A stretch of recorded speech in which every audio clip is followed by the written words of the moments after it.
you're not saving the kid. You're killing the kid and just offering a replacement up. Yeah, get that one. Let's get rid of this one. Here's a new one. Yeah. It's basically upgrading to the new iPhone. And welcome back, guys, to another episode of Six and Below. This week, we're on a journey to the future with the sixth day. I'm Erik. This is Darren. Welcome into Six and Below movie podcast. Why are the two of me? You're a clone. Oh. I like that. You didn't know I was going to do that then. I did not know you were going to do that. Anyway, cue the intro. Yeah.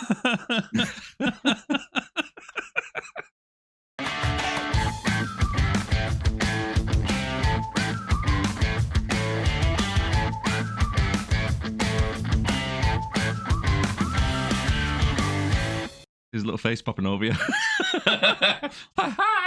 Hi. How you doing behind there, partner? You're a towel. Right, okay. Sixth day. Yeah, are we live? Yeah, we're live, mate. We are live. Yeah. Oh yeah, sixth day. Wow, what a film, eh? What's your thoughts on it? Hit me. I remember it being better. Yeah. I was discussing this with Hannah the other night when we were watching it, and I was kind of like, I think when it originally came out in 2000, yeah, and obviously all of this is kind of set in the future, obviously. It's almost like now we've gone past where that was to some extent with like the touchscreens and stuff like that, and it's almost like we're now looking back at what could have been future tech. Yeah, it's old tech by the looks of it. Yeah, so it's like, it looks like especially like with like the touchscreens, because they look like, what is it? The capacitive touchscreens, the ones where they used to be really shite and you couldn't really get they weren't as smooth as like the iPhone, the multi-touch screens and stuff like that. So you can proper tell.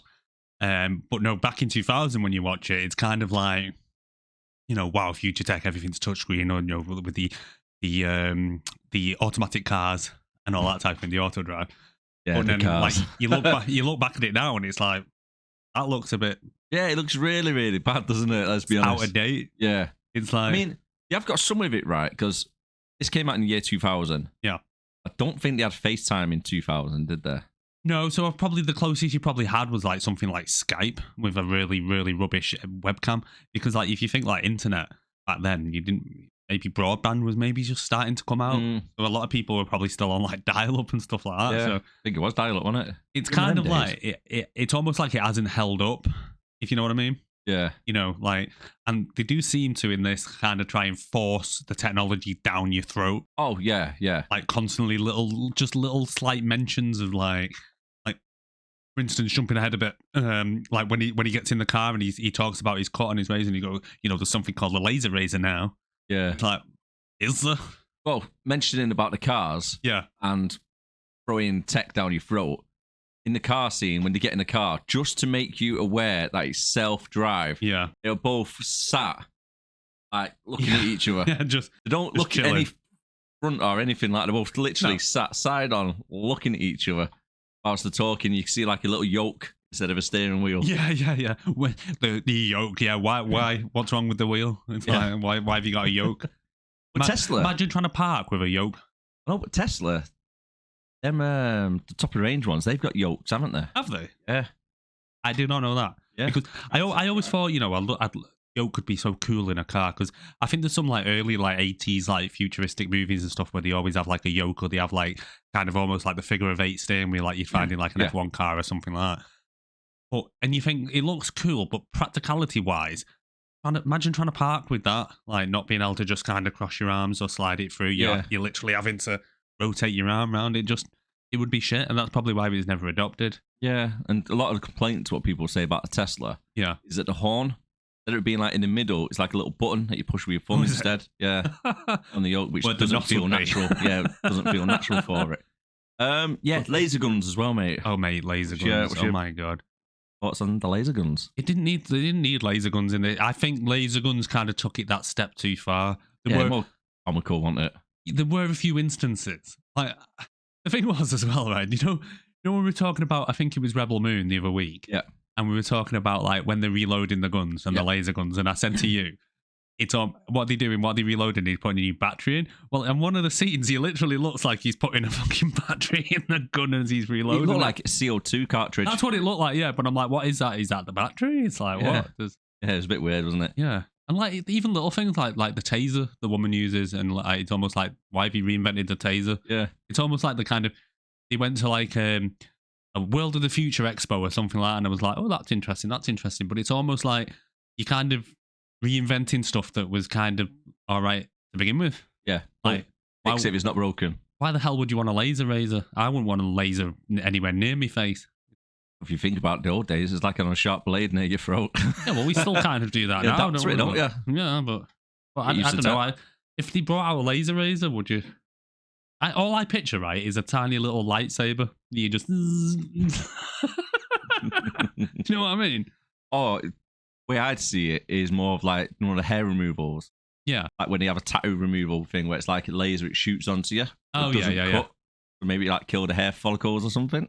Maybe. Because we do have, we could probably, someone out there could probably invent something like that nowadays. Yeah. You know, because we have powerful enough lasers nowadays and so on. But yeah, like you say, there's some things they got right, some things they got wrong. Yeah. But overall, I don't know if it really stood up to the test of time, because obviously...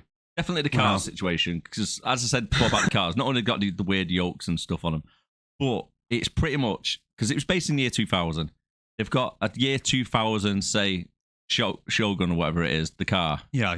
Right? On a Ford or something, whatever it is, right? Yeah, or just like a station wagon or something. Yeah, normal station wagon. It's got a year 2000 reg one. Yeah. All they've done is put shiny hubcaps on it and made different sound effect like it's a jet engine.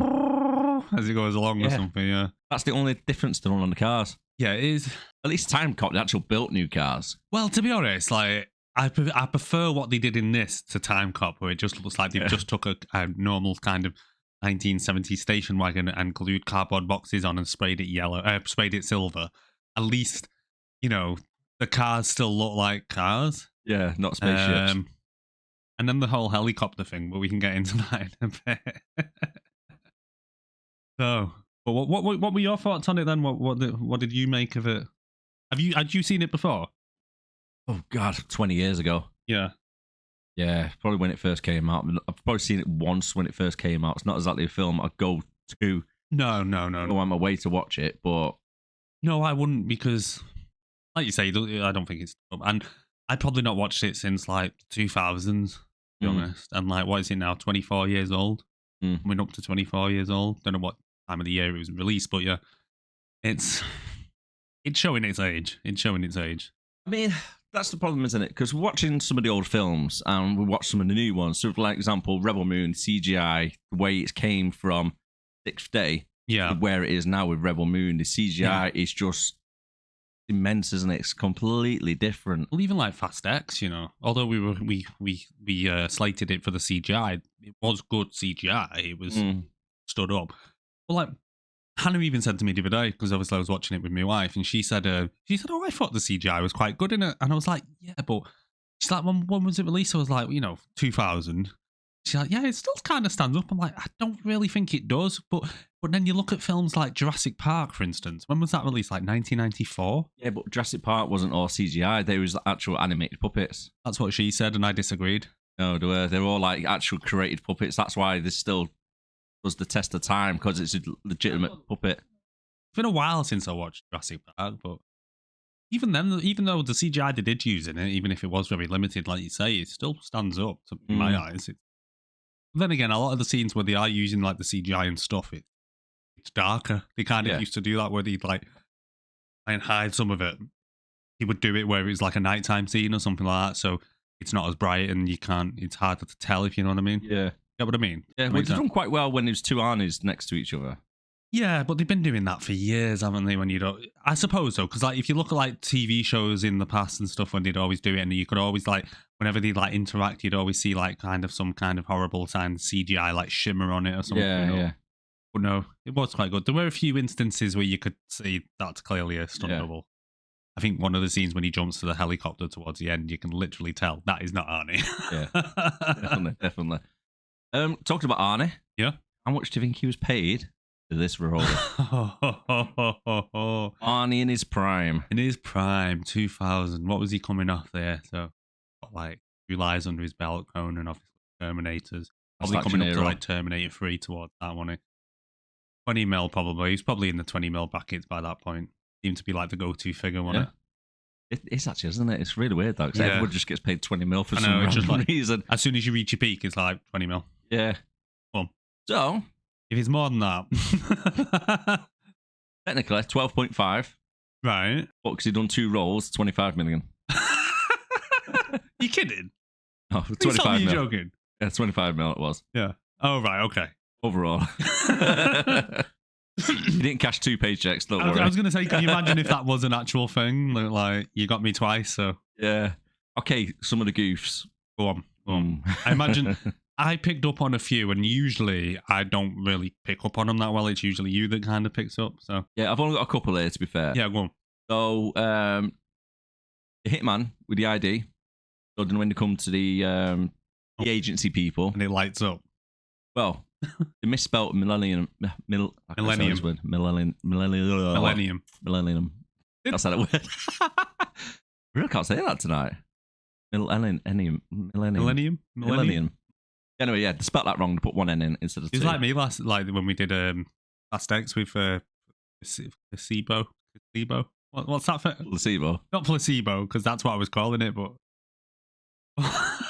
Professor X's little. I can't remember what it's called, mate. If it being Cerebro. Yeah, there we go. I got it right. Yep, when I'm in the police station. Yeah. Another spelling mistake. Go on. Don't tell me they spelled police wrong. No, they spelled police wrong. Right. Oh my god. They spelled police right. Yeah. But, however, they spelled override incorrect. Right. So they spelled it OVERIDE. Oh, they missed an R. Missed an R out. Right. Somebody can't spell who's doing all the tech and the CGI or whatever for it. Come on, guys. Spell checker. You definitely had that back in the 2000s. You had spell checker, so there's no excuse for this. Yep. 27th minute. Yeah. In the car chase. Yeah. Adam loses a car rim. Also, like the side disc on the side of the wheel. That comes off. And the Cadillac. Yeah. So the next scene is back on. All right. So when Adam escapes the police station through the TV screen, he locks the door behind him. Yeah. Walks off. When the police come into the room and then they look through the window where the TV screen is, the door was open. Yeah. And then the next scene is closed again. I noticed the door was open, yeah, but I never clocked onto that. Yeah. And then the big one, I think you mentioned this to me as well, actually. Yeah. You noticed it. Was at the press conference, Rucker has the microphone and he's talking. Oh. And the audio is completely out of sync. Yeah.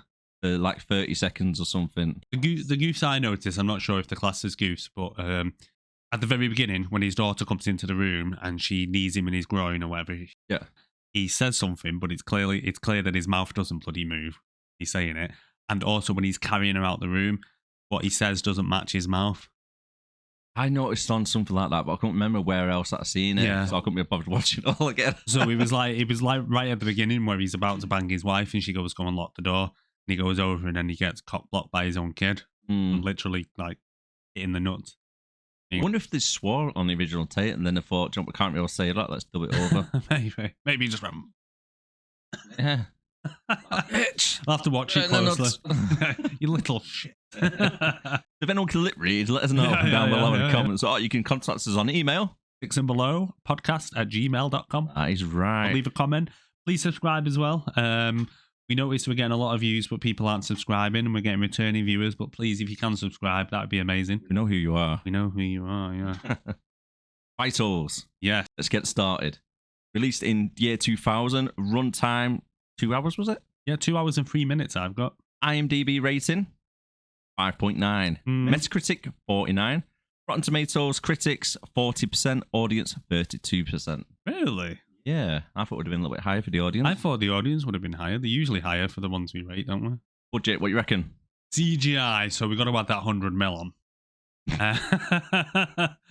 on. 200 mil.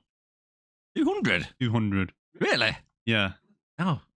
Well, not bloody much. Go on. Considering Arnie was paid 25 million. Yeah. Budget 82 million. That surprises me. Yeah. Well, I suppose the CGI looked like he was on a budget, so yeah, I suppose, yeah. Maybe 50 mil for the CGI, 25 mil for him, and then whatever was left was just kind of like...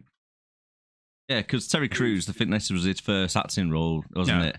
And the guy who plays Robert, who's in The Walking Dead as well. I can't remember what his proper name is. Oh, God, I've got it. Michael Rooker. Yeah. I don't think he was massive named at this time either, was he? No, he wasn't. No.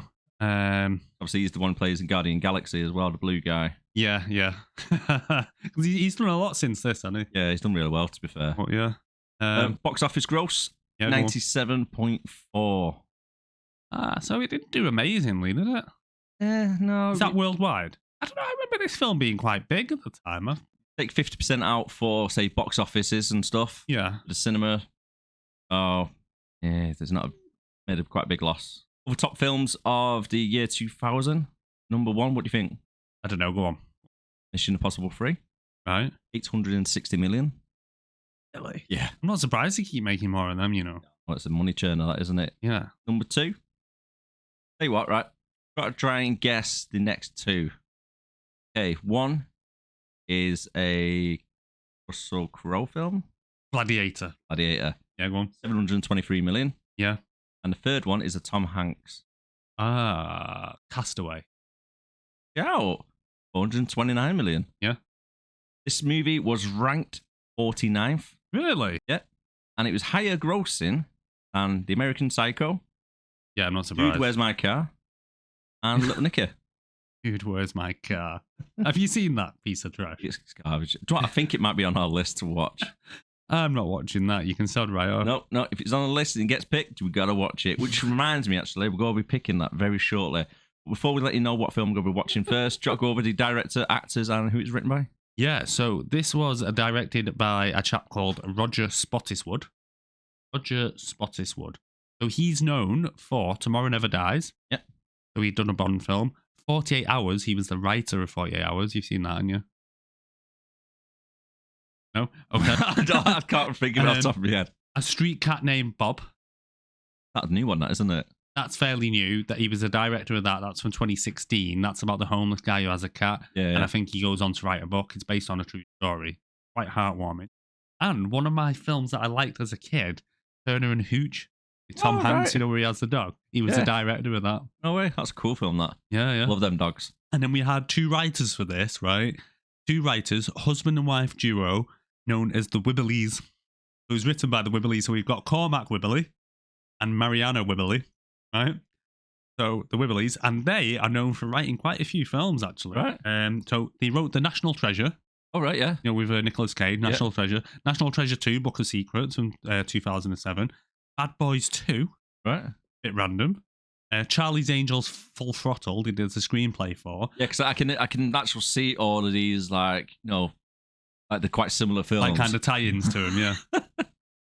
Random as hell, isn't it? It is random as hell. And then I Spy, which from 2002. Have you seen that? That's the one with Eddie Murphy and Owen Wilson. Owen Wilson. Wow. You know. Wow. Yeah. But that's a 5.4 on IMDb. And when I seen that, I thought we might want to add that to our list. Yeah. So the film stars Arnold Schwarzenegger as Adam Gibson. Who?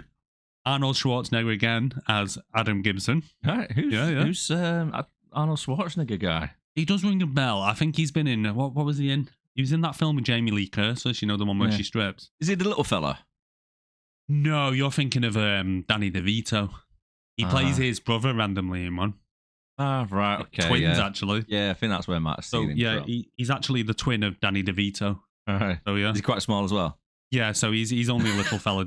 He's like, they do a Tom Cruise where he has to stand on some yellow pages or a stool just in his scenes just to make him look a bit bigger. There's one of them big rubber suits. Basically, yeah.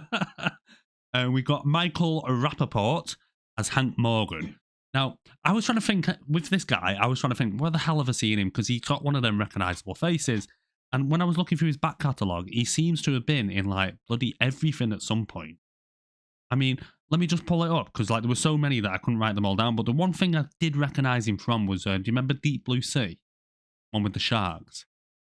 I think it's too long ago since seeing that one. I think it was the one where they have, like, the sharks and they genetically engineered them so they're, like, clever as hell. Yeah. And then they have, like, an underwater lab. I think it has Samuel L. Jackson in it as well. I think it's the one where the shark jumps out the water and takes out... Yeah, I know what you're on about. Samuel L. Jackson. It's a bit far-fetched, that one, wasn't it?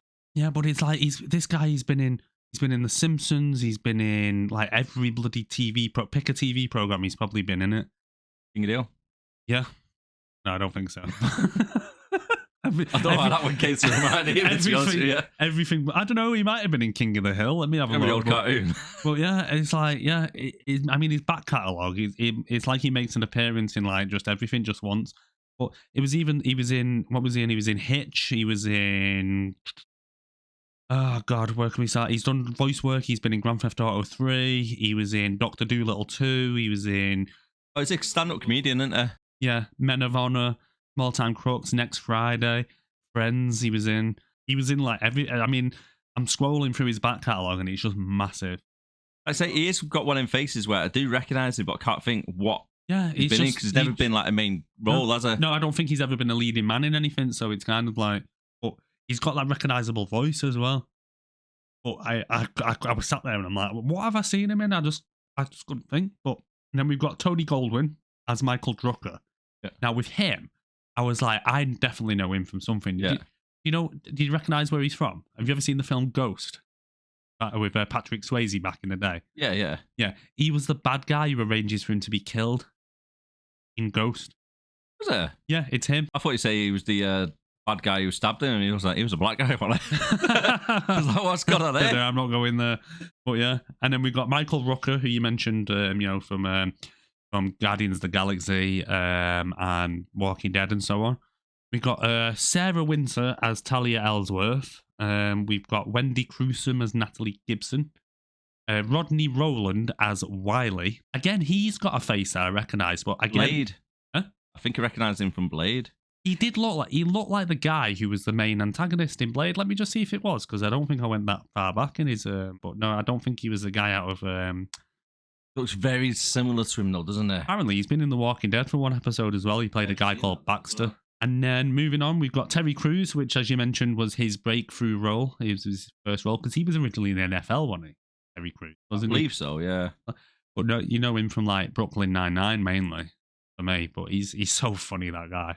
I mean, have you seen the Old Spice advert? Yeah, I love them adverts. Yeah. So random, aren't they? Though? Yeah, they are random. They are as so well. random.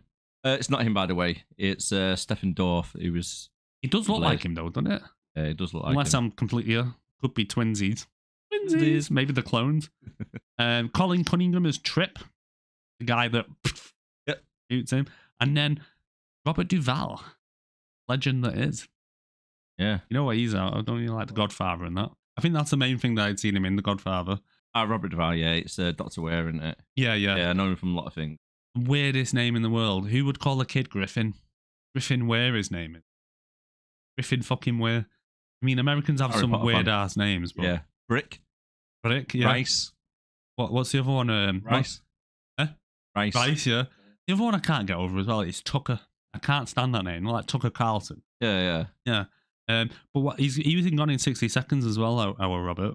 So that pretty much sums up the vitals. That's who we've got on this one. Believe it or not, we've just done a randomizer. We've got 93 films on our list of 6 and below. Yeah. And rated on the IMDb. It's only growing. Yeah. Oh, yeah. It's getting bigger and bigger. It really is. So if you want to put a comment down or let us know what film you want to watch. If there's a film you want us to review, roast, take apart. Yeah. Just leave a comment, like, subscribe, the script. Yeah. So go on, what have we picked? Last week we had a double Van Damme with Time Cop. Yes, we did. This week we've got a double Arnold Schwarzenegger. Why don't we do another double Van Damme again, Darren? Why not? And this is, by the way, this is not planned whatsoever, right? This is weird as hell. This is what's freaked us out a little bit in a way. Yeah. We've done a randomizer between 1 and 93. Number 24 comes out. I look at number 24 on the list. Guess what? What is it, Eric? Double Impact. Double Impact. Double JCVD again. Yeah, Jesus Christ. Twinsies. It's a classic. I've never seen it. Yeah. I will be going into this as a double impact virgin. I have never... Double impact. That came out wrong. I've never been double impacted. Jesus. Well, yeah, no. So I will be going into this as a virgin. Yeah, so. You're going to be getting DP'd by JCVD. Please be gentle. Please be gentle. It's a great one. What rating is it? Rating on it? I'll have to double check. Double impact. I reckon. Oh God, it's going to be like a 4 or something in it. Let's have a look. Double Impact. Have you got it? You getting it up? Oh, yeah, I'll get it up. Here we go. Double Impact. So 1994's Double Impact is a 5.6. Yeah. Oh, I get it. One of them's got hair, the other one hasn't. Yeah, that's where to change it. Basically, yeah. At least we'll be able to tell them apart then. Christ. Well, they doesn't say him in time code, didn't they? One had a mullet. Yeah, he had a perm, didn't he? One had a mulleted perm. The other had a short hair. Well, yeah, so yeah, join us next week, but stay tuned for this one because we've still got the rest of the films to go through. Okay, let's get straight into it. Are we going to do our clip quiz? Have you got one for this week? Oh, yep. Forgot about that, dude. Forgot about that one. Yeah. So we'll give you the answer for this at the end of it. If you know what it is, let us know down below in the comments. Please stay tuned till the end for the answer. Yeah, you can guess what film this is. The link for this clip is it's an actor from this film. Doctor! Out of my way! This man is a doctor! I'm a doctor. You a doctor? Yes. Check his chin. Doctor has fainted. Can somebody help this man here? I take the corpse. I mean, the patient. Look, elephant. I don't know what that is. You recognise it, but I can't. I literally can't place it. But yeah, the answers, see us at the end because I want to know as well. I can't place it at all. But if you know, please leave a comment. If you guessed it right, give yourself a brownie point. But yeah, so that's our clip quiz for this week. Right then, let's get straight into the movie. Yeah, let's get into the film, man. So we open up with a bit of an expo dump, no? Yeah, we get a little bit of an opening quote first. Yeah. God created man in his own image, and behold, it was very good. And the evening and the morning were the sixth day. It doesn't make sense. No, but it's the Bible, innit? That is actual word for word. I just paused it, typed word for word for. Hey, it was very good, and the evening and the morning were the sixth day. Random as hell, but yeah. Doesn't sound right, does it? So yeah, so apparently God created man on the sixth day. Personally, I would have left it into like the eighth day or something, but yeah. Something like that. I mean, just give us a bit longer to cook a bit because have you seen Humanity? But anyway. Yeah. So you said opening credits is a bit of an info dump, isn't it? It's, so between it's like news articles of Dolly the Sheep's the clone. History of cloning. In 1997, and the human clones are now banned. I know, they seem to... it seems to be like the hot topic in this film. I know it's obviously about cloning, but I wish people would just shut the fuck up about cloning. They mention it quite a few times, don't they? I'd love to just go through and just see how many times they say the word clone. Yeah. Or 6-day violation. Yeah. But they say it quite a lot, though. I've noticed it in a few different scenes where they say humans are banned from the experiment what happened 10 years ago. But they don't actually go into detail what happened 10 years ago. No, they don't. And they do mention it quite a few times. Well, you know what happened 10 years ago with and why it was banned. But the thing is, right, they look at cloning as in like kind of as a continuation of your life because they take an image of your brain and put it into the clone. But what about just cloning just to, you know, just as a separate person? Why do they have to clone you and then turn them into you? Why did he? Because there's so many questions in this that we'll go through as I have about how they treat cloning in this. Yeah. Because it's freaking weird. Yeah. And like some of it's just like, well, no, but yeah, we'll get into that. But so we get this little, we get this little but I did read as well when I was reading up on this that like even things with like Dolly the sheep, obviously that was something that happened, but apparently they even get the dates wrong on that of when it actually happened. And I think they even mention people who they don't even mention you get the names wrong of the people who actually did the cloning of Dolly the sheep. Right. But yeah, so then we get we get all this information about why human cloning is bad, but like you said, you don't go into any information with it. And then we open to an XFL match. Is that what they call it? XFL? Yeah. But apparently that is an actual franchise that was started for one season by Vince McMahon. All right. Yeah, and I think he's, from what I've read up, it's looking like he's trying to bring it back. I think he bring it back in the year 2000. XFL, it was like an indoor arena football type thing. Right. Then this is where we start getting the future tech rammed down our throat because we have holograms in the stadium. We even have heads-up displays on the on the visors. Helmets and stuff. Yeah, the visors have like what are the odds of successful passes and stuff, don't they? And rather than like I know nowadays I think they have like they have speakers in the helmets and stuff so they can give them the plays and that. Yeah. But yeah, you just have it all written up there. But who has time? Like imagine there you're looking at the play and you're trying to read the screen like some kind of futuristic, really shitty Apple Vision Pro or something. Yeah. And then it even... You mentioned that. Yeah. And then I think it even comes up at one point and like tells him like, whatever. What did he use? What did he call? I don't know American football, to be honest. I'm not a big follower of it. No, but then I think he's like Blitz initiated or something daft like that. It comes up on his screen, and it's like, well, clearly you can probably see that from what's happening there. Yeah. But yeah, it's just so they start with that. So that's where like the future technology starts getting a bit rammed down your throat. This scene kind of done my head in because it kept going weird. It's like super slow motion, then it was sped up, then slow motion, then sped up to like ×2 speed. And we get to meet one of the players called Johnny, who falls and breaks his neck. Lands his neck. And he does land quite bad, I mean. Yeah, you hear the crunch, can't you? You know what I mean? Take him onto the stretcher. Doctor's saying, he's not going to make it at all. His 6th vertebrae is crushed. Yeah. Robert replies, might not be as bad as you think. All I was thinking was, how did he get away with it? Because he's clearly walking along and he's clearly saying his vertebrae, and then from this guy's point of view, he'd probably turn the telly on the next day and he's like, oh, he's fine, he's made a full recovery. You'd think someone would be like, he'd be like, hold on, I'm going to the news with this because something dodgy is going on here. He gets on the phone to somebody and then obviously switches off all the vitals. Yeah, so he's on his Bluetooth headset and he like, yeah. And then gives him just randomly kills him in the back of the ambulance like it's nothing. Then we move on to the Adam Gibson household. We meet Adam for the first time. Like I say, I like the TV in the mirror. I thought that was quite good. Yeah, so we get a little bit of a thingy dump, don't we, about Johnny, that he's, he says, so Johnny, after his big accident, he's all fit and well and stuff like that. And like, yeah, straight away. Dodgy. But how vain was he in his mirror? Checking out all his wrinkles. Chicken's gums out all the time. Well, yeah, I'd imagine that in mirror, though. Just like, happy birthday, Adam. Yeah. Did you notice when they walk downstairs as well? Would you have one of them? What? One of them mirrors. Ellie's in and shit. I think you can. You can buy them, nowadays. I think I probably would, to be honest with you. If it was at a reasonable price. I think you can get ones where like you can do workouts with it and it'll come up with like an instructor and stuff. Oh, quite cool. They're expensive though. Sorry, you were saying they go down because he gets caught by his kid, doesn't he? Yeah, but did you notice when they walk downstairs though? TV is on super loud. Every single person is upstairs, right? They've been asleep, and I mean the TV is blasting.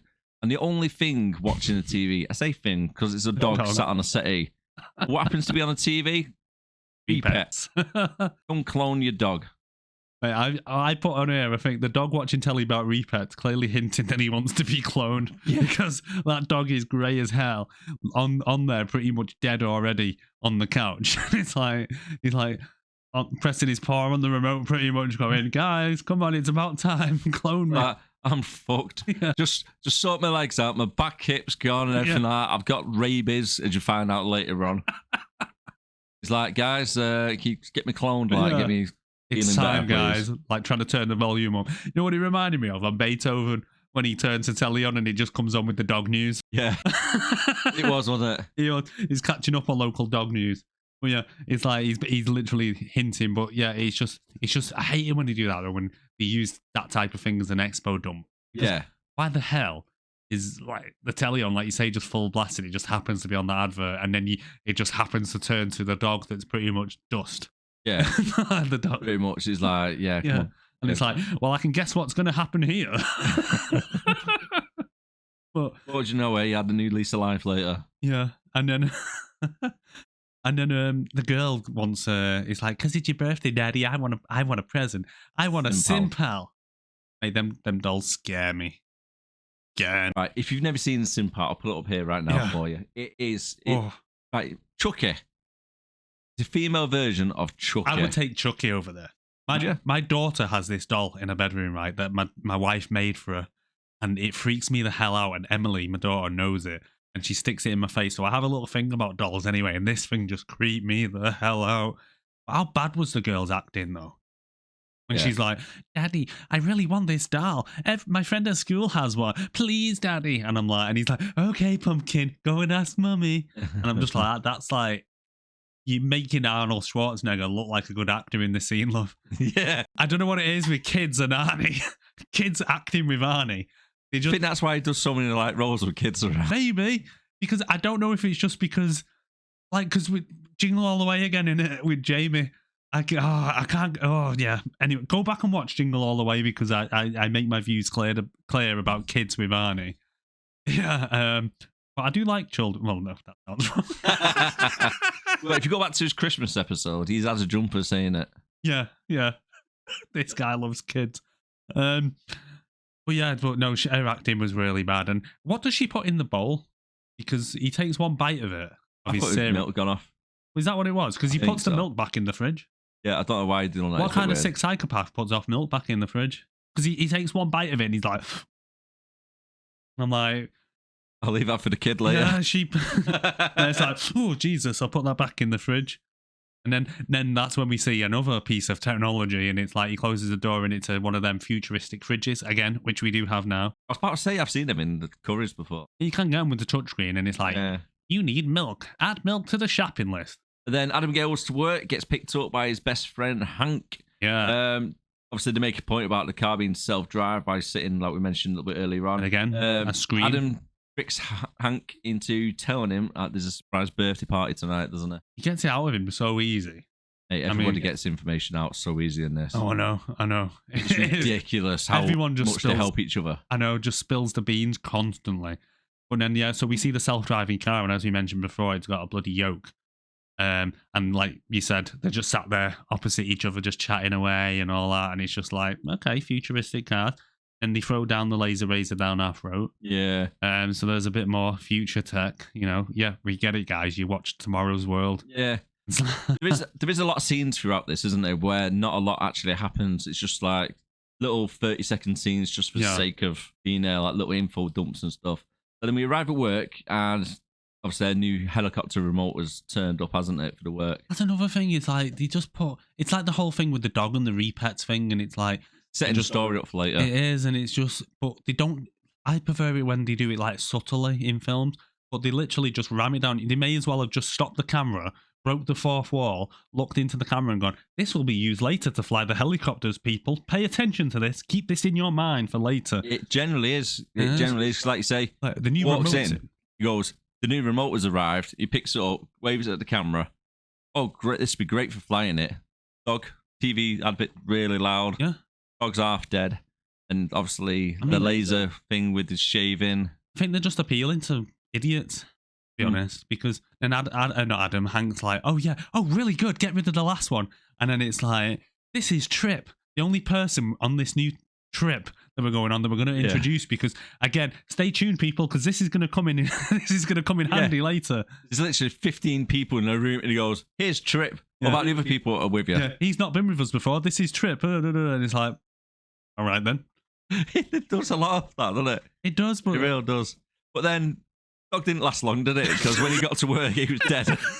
He'd literally, by that point, he's sick of messing with the remote, and he only left the house 10 minutes ago and the dog's died. Literally, how far was he driving to work? Not only that, his wife somehow got it to the vets because the vets put it down. Yeah, he's got some infectious disease. Yeah. He's like, been licking the kid. Yeah. Maybe that's what gave him the disease, because he automatically assumes that the dog's going to give it to the kid, but did he not think that the kid maybe give it to the dog? And she's like, you need to go to Repet and get something. And he's like, no, I don't like clones. Why? I have no reason. I just don't like them. Yeah. And it's like, understand what cloning is. It's like, I know they kind of take it a bit to the extreme in this film, but again, it's like, yeah, just go and get your pet, or just buy a new freaking dog. Yeah. What? There's probably 1 million dogs out there in like strays, rescue centres and stuff like that. They're literally on death row. Just go and get one of them. Yeah, give someone else a lease of life instead of. And he's like, oh, Oliver can live in our memories. Well, yeah, fair enough. But it's like, the only reason this scene exists in the film is so we can learn Adam's view that he hates clones. Yeah. That is literally all it is. Yeah, pretty much. And talking about more info dumps on the TV when the phone stops. Yeah, and it goes straight to a bloody advert. What advert was that? Adam's workplace, what he does for work. It's like, oh, I was wondering why there's helicopters there, and why are they in the middle of a city, and why this looks like they're getting ready to go snowboarding.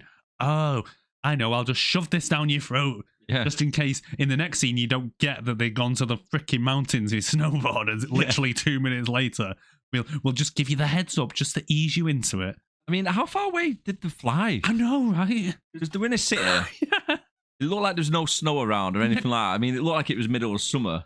And then next minute, they're in top of bloody Mount Everest, they're in the snowboarding. fucking Swiss Alps or something. Yeah. It's a bit weird. It is. And then the fucking helicopters. I like the helicopters, and I don't like them. It's weird. Why have you reinvented the helicopter? It's like... Doesn't need to. I know, but it's like, oh, we can't just use a normal helicopter. But flying cars maybe is taking it a bit too far. Yeah. I know. A heliplane. What we need? What? All right, we need a button or a tally. We need the bullshit button back. I know that. Yeah, we do actually. Right, so we need a tally, right, of how many info dumps we get throughout this. Because again, whilst they're flying around, they ram it into our face to say, "Only pets. Why don't you do it?" So Hank starts going on about it. He even asks everybody at the snowboarding trip, "Who has a pet here that's been cloned? I've got a snake. Why the fuck have you cloned a snake?" I know. Who gets that attached to a fucking snake that you're going to go out your way to clone it? I've never met a snake with a personality. No. You could put two snakes next to each other and I'd be like, they're the same snake. I'm seeing double. They're both going to kill me. Yeah. I was surprised, right? One of the guys didn't turn around and go, "Yeah, I've got a raccoon. I ran over it, so I just got it cloned and threw it back out." Yeah. I felt bad. It's just mad. I don't know why, but it just reminded me of this story I heard years ago. It probably has nothing to do with it. But there was this guy who kept, I don't know how true it is, but he kept on, he lived in a place where there was mountain lions. And he's saying to his friend, 5 times so far, I've had to go to the animal shelter to adopt a new cat and bring it home because my kid loves cats and stuff like that. But the mountain lions keep eating them until someone points out, "Dude, you're literally going to the animal shelter, bringing cats home to feed to the lion." Yeah. Mountain lions. You could just keep doing that and then, oh, it's got it again. Oh, take some fur from the couch. Let's go and clone it again. Feed it to the mountain lions. And I don't know why that popped in my head. But then, and then we see him start playing with his remote control. And I mean... Just to, again, show you for later on where it's going to come in handy. Like, scares the shit out of everyone. And it's like, dude, chill out. But I still don't get why they just decide to, we'll test a remote, let's fly back together. I honestly don't understand why they bother having a bloody remote. I don't know how he actually flies it. With that tiny little screen? Yeah, with that tiny little arm. You can't see it in position where the helicopter is. Sometimes it's behind him, then it's in front of him, and then later on you see it flying around the building and like going around everywhere.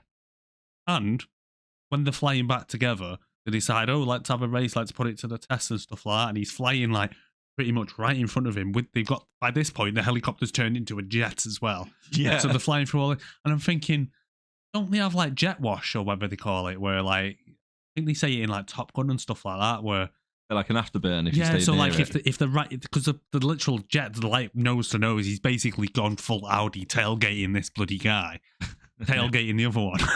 And I'm like, I'm sure you can't do that in a jet, because isn't that what happens to Goose in Maverick? In not Maverick, in I thought it got shut down in Top Gun. No, don't they go into the someone's jet whatever, and that's what causes them to go into a It's been a while since I've seen it, being honest with you. Well, yeah, I'm pretty sure, but then he's doing all these dangerous freaking stunts for it, and I'd be like, if I was Hank, I'd be like, dude, chill the hell out. You're going to kill us. Not to mention, for some reason, they decide to fly low as hell through the valleys, thinking they're in Independence Day or something. I mean, what the hell are they doing? I mean, it's like, it's your birthday, you're going to end up killing each other. Oh, then... So, and then obviously they're having this chat about, oh, well, I cloned my cat. And it's like, your cat's a clone? Yeah. Did I never mention it? No. And that probably would have come up at some point anyway, but no. Yeah, he mentioned it quite a few times, to be fair, about his cat being cloned. Yeah. They arrive back at work and they get introduced to a high-value client, Mr. Drucker. That's going on a snowboarding trip, as they do. They need to get a blood eye test done before they can take off. Yeah. Well, how much blood did it take? The fun. No, right. It was like a little prick when you do a diabetes test, where like a little prick. Yeah. And it was like a whole vial of blood that got taken. I mean, I'm not being funny. Jurassic Park managed to get a tiny little blood out of a mosquito and clone it into a bloody dinosaur. Yeah. Why did he need so much just to clone Arnie? He's a big guy, isn't he? Yeah, I know, but the thing is as well, I was talking about the remotes, right? So they come back and they both get out the helicopter, and the other one's obviously landed, and the guy comes over with his non-disclosure agreement and all that stuff. Yeah.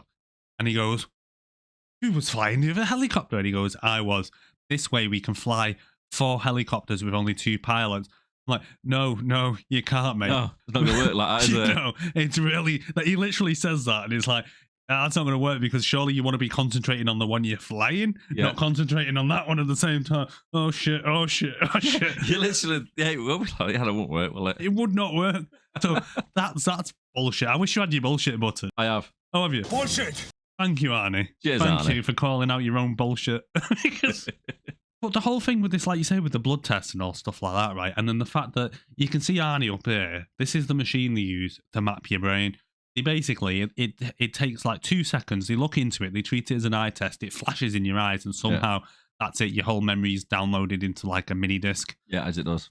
Yeah, and it's like, no, press the button again, please, because that is just clearly bullshit. I'm not being funny. There's no way that would happen, especially not that quick. No, it's like, what, 5 seconds, if that? Well, 2 seconds? You treat the human memory like it's just a thing you just press record on.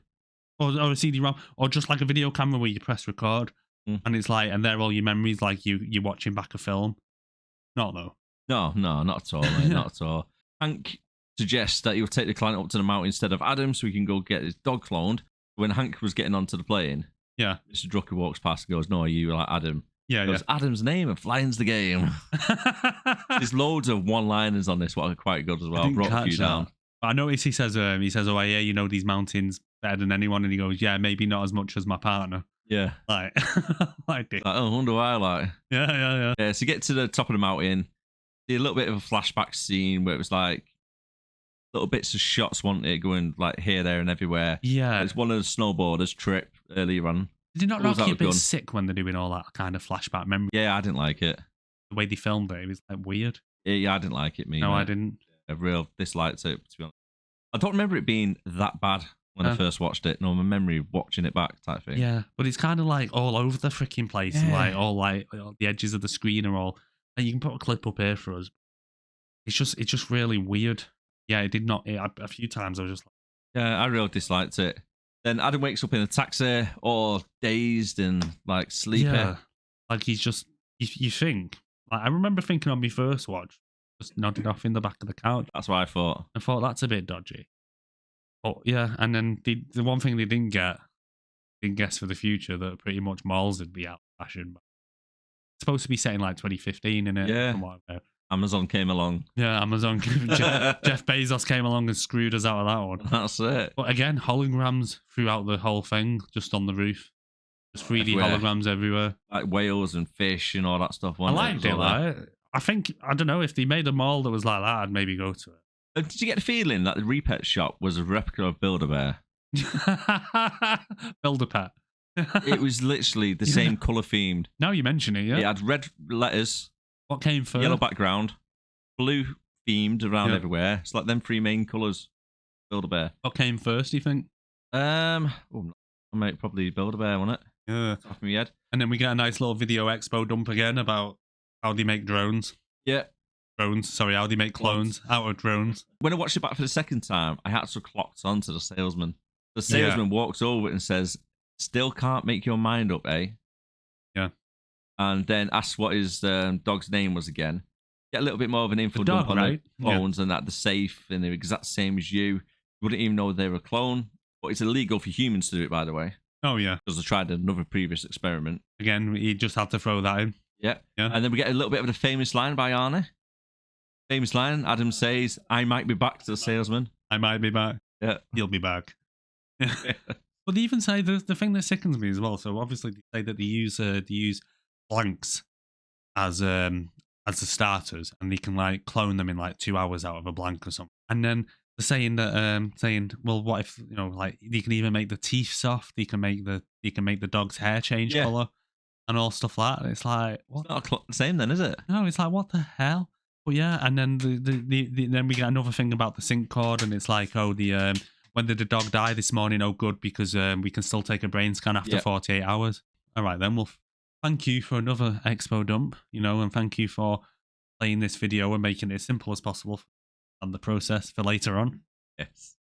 Jesus Christ. And then we get another cutscene where it's like... Oh, he goes and gets a doll. He gets a doll first, yeah, but I missed that bit, yeah. So he goes and gets the creepy ass doll. Oh my God. Like you say, it's just creepy as hell. I know, like, obviously... spoiler alert, we forgot to say that again at the beginning, but yeah, spoiler alert. So, because how does she, later on, we see that he's already bought his daughter a doll. So the other Adam has already been to the shop to buy the doll. He's already been to Repet, own the dog. He got both. Right. But you'd think the woman at the counter would have said, "Oh, you're here for another doll." Yeah, you're back again, are you? You come for a second one. But you notice as well, you can clearly see that the woman is puppeteering. Because then when he's in the cabinet, it's right next to him in the arm, isn't it? Yeah, arm but if you watch, he's got his arm around the doll. Yeah. But his arm just stays still and it looks really weird and his elbow looks kind of out of place. Yeah, I noticed that. It was like really, really stupidly close to him. And you can tell that obviously he's probably got his arm right up the doll's yitty, rolling it. But how creepy is it? Yeah, it is really, really creepy. That thing will haunt my dreams. Image will be here for you as well. It's this freakiest freaking doll. There's no way I'd be taking that home to me kid. No. But do you notice these cutscenes though? All the way through this, right? Reminds me of a scene from like CSI Miami or something. Oh yeah. You know what I mean? It's like a top-down view of like traffic going down, and then you got the lines all blurring together and stuff. It's like bit of a weird editing choice, that, isn't it? Really, really bad. Really, really bad. And like you say, we're in a taxi as well. Oh, it was really funny that the dolls wouldn't shut up. Yeah. And then he just randomly says to the guy, hey, buddy, do you know how to shut this thing up? He goes, oh, yeah, my niece has one of them. Just tell it to go to sleep. What's it called again? The Annabelle or something like that. Annabelle. Go to sleep, Chucky. I'm going to say Cindy. Oh, I think it is Cindy. Go to sleep, Cindy. Okay. And then we get back at the house, and Adam is trying to think of ways to tell his daughter that a dog has died. Yeah. And he's not got the clone. As he walks towards the house, what comes running over? The dog. Yeah. And he thinks Natalie has actually got the dog cloned.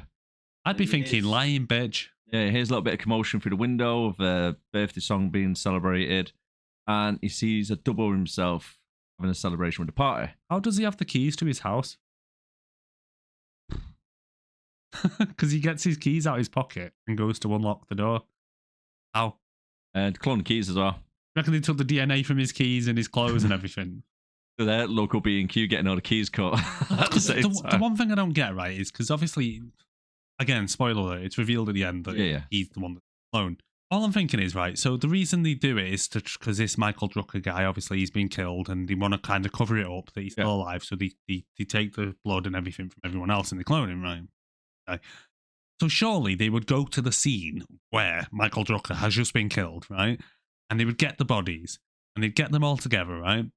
And then you'd think before they released him out into the wild as such, then you would go, that's not him.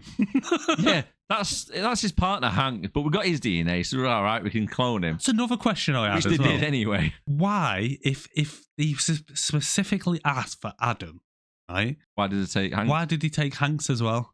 Yeah. And why did he take the woman in the reception as well? But I suppose the guy does say as well, the guy that comes to take the blood as he's leaving, I need to go and do the same to a chef across town. So it's like everyone that comes into contact with him has to go through this blood test. How do you explain that to a chef? Oh, you're cooking for him tonight. We need an eye test and a blood test before you cook for him. Why? What's your excuse for using that? I get it for a pilot because you don't want a drugged up, blind pilot flying your helicopter. But how do you explain that to a bloody chef? I did explain it to the secretary. Exactly. Why it'd be like coming in like I'm not flying the freaking plane. Yeah, I'm sat here in the office doing paperwork. Yeah. So that's the thing. That's the question they did have is why would they take in Hank's DNA anyway? Why would they do an attack test on him? That's the point. He's never supposed to be flying in the first place. Did you notice that he sees the memories through the other person? That was weird as well. But as it happened, he remembers it exactly the same. Is there some kind of weird link between them or something? I think so, yeah. It's never explained or touched on or nothing. No, but it looks like it's only one way though, doesn't it? Yeah, and then because the other Adam, when he drives out through the Cadillac and stuff, I remember walking in, getting this car and driving it through the wall. Right. Was he? I don't remember. It's only the clone. Yeah. But getting memories from the real one. Yeah. Not the other way around. That's what I'm saying. It is weird, and because I just thought it was just his way of having kind of a spaz attack, but he does seem to have some kind of like little flashback of himself seeing that. But yeah, because he looks through the window and they're all singing "Happy Birthday" to him, Yeah. Teddy Cruz turns up. Teddy Cruz! Teddy Cruz. Which... Cheeseburger. But to be fair, his acting wasn't the best in this, but it was his first role. Awful. They just appeared, don't they, out of nowhere, at the agency. Adam says to him, "That's someone else inside that house. That is not me." Yeah. Talia just turns around, tells him fucking everything. Yeah. You're a clone, by the way, mate. You know, like it's 6-day evaluation. I'm going to kill you now. Yeah. What? Please come with us. Yeah. Be a little bit more subtle. I know, right? And then, because she does show a bit of subtleness because she shocks him, and then Teddy Cruz pulls his gun out and she's like, "Not here." Where then? Carry him up. What if any of the neighbours are watching? It's a good job he doesn't have like close neighbours, doesn't it? They'd be fucked if he lived in an apartment complex. I've just thought then as well. What? So these laser guns don't have silencers. No, they don't. If they had a silenced pistol, they could have killed him on the front, then dragged him off. No problems. Yeah. Especially a movie silent pistol. Yeah. Or even just a knife in the head or something. But no, they'll get these laser guns, what melts through everything other than other people. I'll get to that. Get the doll. Yeah, then the doll. Cindy fell down. No, Cindy It did make me laugh, some of the little one-lines she made as well. Fucking. I can't emphasize enough how creepy this fucking bird is. But did you notice, right? I don't know why the hell, right? But when Terry Crews, right, he has the doll on his shoulder, right? Yeah. He gets tasered by Talia's taser. Yeah. Right? Why does the doll start screaming when it's getting electric shocks as well? As if it's like feeling pain. So are these dolls feel pain now or something? They must be sentient or something, yeah. Because that is some cruel shit, like. And then when she was shot, he goes, "Oh, I have a boo-boo." I don't want to be your mommy. I love that bit in the taxi. Yeah, because Adam escapes. Because he fucks off in his car, doesn't he? Yeah. Talia again jumps into the car, tells him everything that he needs to know. They've been paid to kill him, etc. Exactly, they've been paid to kill him, right? And she jumps through the window of the car as it's driving off. And instead of just popping him in the head, stop the car. Why? Just shoot him. Yeah. Just fucking shoot him. Get it over with. Sorted. Done. Yeah, don't jump through the window of the car and then, oh, by the way, right, we're going to try and kill you. This is the reason why, just in case people can follow up the story, a bit more info dumps. Tells him everything. I'll tell you what, though, I did learn something how to get information out of people quite easily. You grab the hand and you bang it against a dashboard a few times because that's all he does to her. He just grabs her arm and goes, "Tell me everything," and she's like, "Oh, okay." That's it. Just imagine her, right, in some like CSI bloody treatment place like that, doing interrogation. Right, we go waterboarding now. Yeah. So what happened was on this day, this happened. It's like, what? Aren't you meant to be like a top secret agency? I mean, these goons are possibly the worst goons I've seen in a film because really they just don't give a shit because it's like, oh, they'll just clone me again. Fuck it. Yeah. Do you know what's well, right? When the car chase, they drove through a house. Is it made out of paper?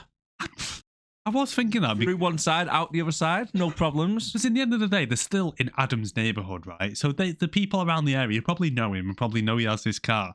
And he's just driving around recklessly in his Cadillac. Just literally, like you say, going through people's fences, going through literally someone's house. And it's like, dude, you live in this area. It's like... What year did Jingle All the Way come out? Or this, I think. It was 96 or something. Yeah. I think it could have been like a little bit of a nod when he does Turbo Man through the building. Possibly. When they're having Thanksgiving. Just destroys houses for fun. He does. It's like, Arnie, you're going to have to destroy it again. Then whilst they're driving away, Wiley jumps out the window like an idiot, kills Talia by mistake. And then, you notice, right, I don't know what the hell happened here, right, but they're literally 2 or 3 feet behind Adam's car. Adam slams on his brakes. The agency's car just like gives it a little bump. Not even a hard bump or anything, because Adam's car just doesn't move. Wiley somehow goes flying 30 feet over Adam's car into the middle of the road, rolls around, and it's like 4 seconds later, Adam's car hits him and runs him over and kills him. Don't you think, right, that it's a bit disturbing how much pleasure he gets from killing him? He really didn't he? He went, not even the first, because this isn't the only time he kills him. I never thought I'd say that. Yeah, he does. It's like, he does. If it was me, I'd be like, holy shit, I've just killed someone and whatever. But they just treat it like, I've killed him. Yeah, you just murdered someone, fella. It's like, dude, it's like, I know. Obviously, they're trying to kill you, and it's whatever, it's kill or be killed type thing. But still, I've never seen someone just get so much pleasure out of just literally running someone's head over. Some of the things they do with the cars, like driving, so they're driving through a house, like you mentioned, driving through fences. When flying down them steps as well, I'm thinking, there's no way the suspension on them cars are handling it. I mean, like a rocket. The way they fly them through the air and then they smash down and stuff like that. And it's like, it's an old Cadillac. And even the car that they're chasing him in that SUV, I don't think that's going to be surviving jump through the suspension's gone. Oh, straight away. Wheels are going to be popping off, aren't they? Takes a battering. And then there's no one. Where are the police in all of this? You don't see a single police officer unless they're actually at the HQ. Then we see quite a few of them there, don't we? But we'll talk about that later. Yeah. But then, how does he manage to jump from the car the last second? Because I want to press the button on that one, please. Yeah. Because bullshit. Yeah, thank you, Arnie. Because it was bullshit. I was about to mention that scene because the car goes over the edge of a cliff into a dam. Yeah. It just goes flying over, and then if Adam stayed still for another 5 seconds, yeah, they would have thought he was in the car. Yeah. But no, what does he do? As the agency guys look over the edge, can't see anything, turn around, back walk off. Ching, ching, ching. Oh, no, just keep still, dude. He may as well, he may as well have sneezed. I mean, it was that cliche. Yeah, hello, I'm over here. Yeah. I'm still alive. Help me, guys, please. Yeah, don't try and pretend to be dead or anything. Yeah. Have you changed your mind? Please, come on, help me. But why didn't he just shoot the thing he was attached to? That's a good point, actually. Yeah, just like knock it off. But he survives that drop anyway. It's like 500 feet into the water. Yeah, it's a risky move he does, though, doesn't it? Because he shoots at him once and he misses, and then he kind of looks to try and time it again, so he thinks he's shot him. But, I mean, what if he had, shot through the laser? Not jumped through the laser, sorry, as he shot him. I mean, it was very risky.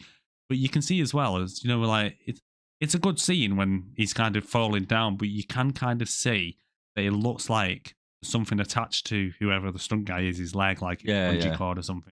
Because he keeps one leg perfectly straight while the other's doing all this. And that's a good point, that. Yeah, he does actually do that. Bit of a bungee. Yeah, and then next scene, mate, he gets out of the water and it's bone dry. No. Completely bone dry. You've just seen him climb out of the water. Bear in mind, he's got a really thick winter coat on. I know. Combat pants, hiking boots. And futuristic clothing, mate. Bone dry straight away, mate. It's 2015, same as Back to the Future 2. He's pressed the button on there and dried himself. I don't know why my bottle lid just flew out. But we just missed it. We were just slightly off scene. Yeah, just off scene with a big hairdryer. Yeah. So that's how he got dry, mate.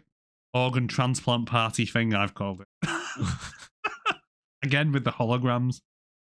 Yeah, big holograms everywhere. You got the protesters just to make sure, that not everybody agrees with the clones. Yeah, because all people talk about in the future is cloning. It's the go-to topic. Definitely is. Dude, it's banned. Get over it. You banned it. What more do you want? Just chill the hell out.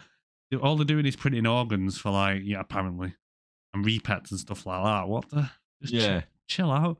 But then, so we meet Dr. Wayne, and we get a bit of expo dump, don't we, from the holograms. Yeah. And then they just how egotistical is that to have a 20-foot hologram of yourself just in the foyer, just kind of talking and I'm God. Welcome to Millennium Organ Transplant Donation Grow Place thing, whatever it's called. Welcome to our party. Why are they even having a party? And then we learned that Drucker's donated 100 million to the cause. Yeah, I think that's probably a bit of a celebration towards it. But it seemed like Drucker's been in the operation for a lot longer than what we think, because 5 years ago, obviously, I won't say it just yet. Yeah. Actually, we know he's been cloned anyway, because we've seen him get killed before. Yeah, so 5 years ago, he got cloned for the first time, and he's died about 7 or 8 times since. You know what I mean? Just, why don't you, instead of cloning yourself 1,500 times, get better security people? Yeah, I mean... Keep yourself alive. I've not managed to die yet, and I'm doing quite well.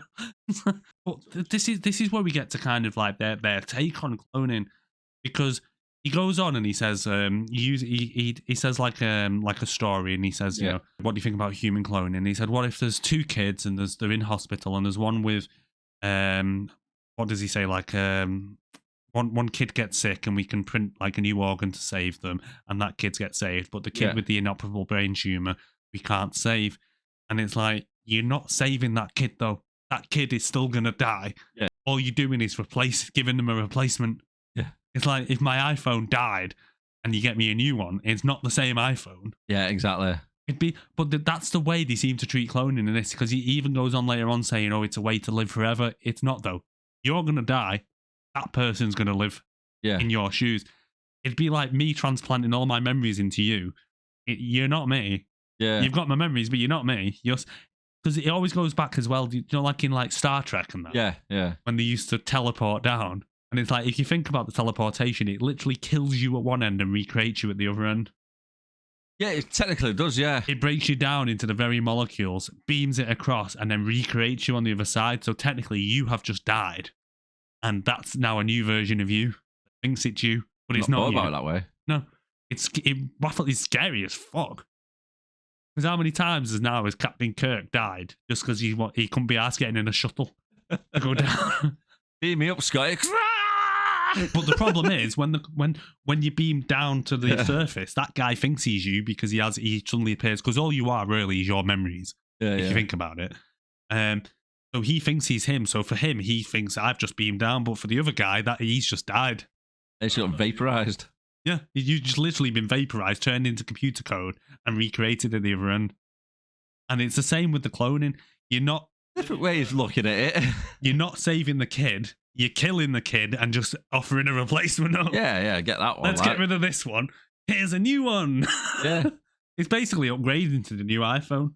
You can tell the way Drucker's actually done speech, though, because obviously he's used them two points on purpose as an examples. Because Mr. Speaker, who is one of the high up in politics, the House Speaker, who obviously controls laws, his child is ill with one of the diseases that Drucker uses as an example. But then they go up into a different room and start saying, like, would you do anything to save your kid? Or we might be able to help you. Hey, Drucker may as well, because he comes over, doesn't he? He says, it's funny you mention that because I have a son with a brain tumour.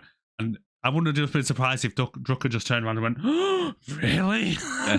What a coincidence. I kind of knew you were going to be here, so I've done a bit of research. He even says to him, it must have just subconsciously been in my mind. Yeah. And it's like, at least try and deny it a little bit, fella. Do you know what I mean? Yeah, I knew about that. Yeah. No shit, mate. That's why I said it. Let's go up to our office. Yeah. We can discuss it. It wouldn't be surprising, right, if Drucker actually infected the kid in the first place. Yeah, probably, yeah. Give him a fucking brain tumour in the first place. Oh, he's been doing it later on as well. Bloody hell. Well, he says to him, would he be? The speaker says, would he be cured? And it's like, I just put in capital letters here. No, your son would still be dead. It's like I say, it's like getting a new iPhone and backing it up and calling it the same iPhone. Yeah. It is not. The other one's still there. It's still going to the rubbish. I can see from a parent why you would do it, because obviously you start getting that little bit of delusional, wouldn't you? Like you do anything you could for it, but kind of devalues the human life, though. Yeah. The fact that, oh God, you don't fucking matter. You're dying. Fuck you. Burn him now. Don't killing him. Just burn him alive. We've got a replacement. Yeah, definitely. The next thing, we're at the police station. Yeah. Adam walks into the police officer, tells him, obviously, tell him that he's a clone. Then Adam's already made a complete different report an hour ago about the car being stolen. And then the lawyer hologram appears. Oh, shit. Another fucking hologram, yeah. Yeah, so they appear. Tells them to go away. Then the psychiatrist appears. You seem not to want to talk about your parents. No. Why the hell did he go straight to the parents? Yeah, straight away. I'd be like, what? First of all, I wouldn't be talking to the hologram anyway, but I'd be like, what in this situation makes you think I want to talk about my parents? Would you, if you were in this situation, would you go to the police? No, I probably won't go to the police anyway. In general, like, because everyone seems to be very wise on clone law. Yeah, it's like I say, it seems to be the hot topic for some goddamn reason.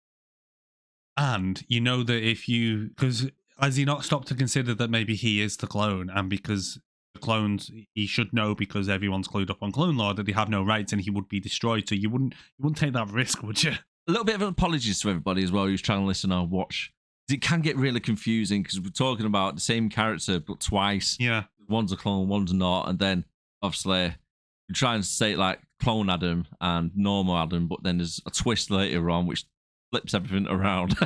As you're like, what the fuck? Where are we up to? I don't know. Who gives a fuck?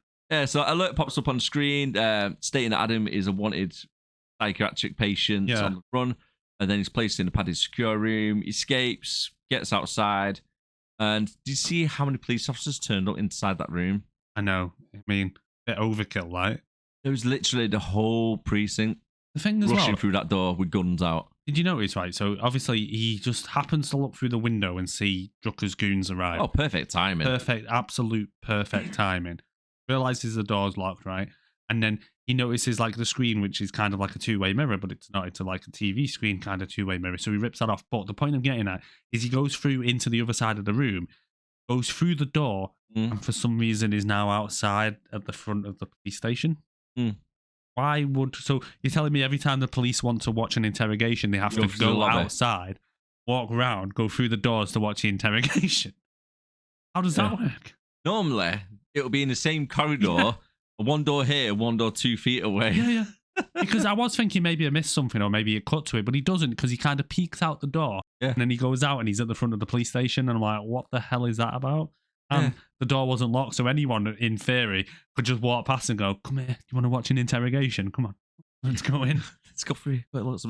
Yeah. But this is one of my favourite bits on the film as well, to be honest. So he goes outside. One of the goons, Wiley, has got a bit of chest pain as if from being ran over earlier, so he wants to stay outside. He tries to hide from the police and bumps into Wiley outside and then snaps his neck.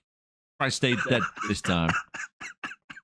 Right? And then when Robert comes along, he goes, Adam must have knocked him out. Police officer's like, no, looks pretty dead to me, mate. Robert checks the pulse. No, he's got a strong pulse. He'll be up and running in no time. Yeah. And then as he picks him up, while his neck snaps, it's hanging off, his tongue's hanging out his mouth, and they're like fiddling to put his tongue back into his mouth. Like, no, it's just definitely knocked out. The guy's head is hanging off. His neck is like... That did make me laugh. No, it's definitely fine. All the places Arnie could have hit, though, like literally just walks around the corner and goes, oh shit, it's you. I've already killed you once. But yeah, that had me in stitches, that when his tongue hangs. He's dead. It was so silly, wasn't it? At one point, I was going through all this film and I was thinking, are they still in the same evening here? Because as a day passed since all this happened. That's the thing with this film. There is a lot of to and fro. It literally happens all in like one day, doesn't it? Yeah, there's a lot of stuff which is like pretty shit and really worth talking about. But one bit I did skip just then was the science lab. So the back at the lab, the clone's been created. And don't you think she looks a bit better with longer blonde hair? Yeah, she does. Yeah. I mean, like stupid wigs. We get a bit of a titty shot as well, don't we? Yeah, and then she tells Robert that Adam knows everything. Oh, no, not surprised. And then Dr. Wade doesn't like the fact that killing people. Here's one for you, right? Yeah, so she wakes up and she's like, oh, fucking, I'm going to kill Wiley. Where is he? And he's like, oh, he's still cooking. Right? She goes, oh, I'm going to have to redo my hair and all stuff like this and re-pierce my ears and all that stuff, right? So she's moaning about that. So they go, oh, well, fine. You stay here. You get your hair sorted. We'll take Wiley with us. And then they turn up at the police station and Wiley's got his hair cut, styled, coloured, piercings in and everything like that. So they waited for Wiley to get dressed up and get all his tattoos redone and all that. Yeah. And everything. But they couldn't just wait 5 minutes for her. It's sexist, that. Oh, women do take a lot longer, mate. I know, but I was thinking, like, because wouldn't he just come out as like a drone or not drone, like a blank, whatever they call them? Yeah. But yeah, I don't know, like, he styled his hair and everything, and he's got his tattoos on his neck, and he's got his earrings in and all stuff. Tally wasn't there, was she? No. Because he says to her, well, you can sort your hair out, we'll take Wiley with us. And it's like I say, and then he's had time to go to hairdressers on the way and nip to the tattoo parlor. Oh, you're back again? Are you saying tattoo? Yeah, please, yeah. I mean, did it come with tattoos? I mean, I don't know, but they really don't give a fuck how many times he die. Because he even makes I mean, I would replace the goons. I'd be like, guys, please just stop dying. Please stop goddamn dying. How hard is it? That's the thing, right? Drucker is a multi-billionaire, right? He's died God knows how many times in the last 5 years, right? And are you surprised that he's died so many times when you got the retard squad, right, fucking running around, dying themselves constantly? They're his best security. Yeah. I mean, how many times does Wiley get a friendly kill? He kills Talia and then he kills Drucker at the end. What the fuck? I mean, you would fire that guy, wouldn't you? You would just, I mean, and then, like, oh, yeah. I think the only one that doesn't die is Terry Crews. I think he don't get brought back anyway, does it? Well, no. If he does, yeah. I mean, maybe. I can't say it, but yeah. At Hank's place now. And, mate. Them blanks are creepy, aren't they? Sorry. Just in the lab. Them blanks. Don't remind me of. Remember them little alien things you used to get in an egg when you were younger? And like in a goo, and it's like a little weird, creepy alien thing. You put them in like water and they grow. Yeah. Like one of them, like weird jelly things. We're at Hank's, and I've got to say, we all need one of these VR birds. Oh, no. Did you see Wank Chair? How does that work? That's what I'm putting it. Like, how does that chair actually work? It's a VR girlfriend, which is a hologram. Yeah. But yeah, it unzips his pants somehow. All somehow just from putting something on his head. That thing comes over and it goes to his head. Yeah. And then it starts unzipping him. And yeah, exactly. I was wondering that. But yeah, I wouldn't mind one. Welcome to the future 2015, where you don't even have to wank yourself. No, but they actually walk through the hologram later on. Yeah. They walk through her, shoot through her. She appears there everywhere. They notice the light because like they put their hands through her, but yet she can touch you. Yeah, and unzip you. Oh no, I wouldn't. Would you? If you could buy one, would you buy one? I mean, it'd be less of a fucking headache. I suppose. I mean, you come home from work all the time. Why have you not done this? Why have you not done that? Why have you done this? Why you need to do this? Got all these jobs for you to do. Jesus Christ, woman, give me a break. At least you could turn her off, can't you? And put TV on, chill out, watch a bit of Family Guy. Yeah, Jesus. But then Adam walks in, doesn't he? And it's like, he's just come out of his wank chair. I'd be like, Jesus Christ. It'd be like walking in and finding your mate with tissues on the side. It would be funny. I'm not naming names, but we have been in that situation before, you and I.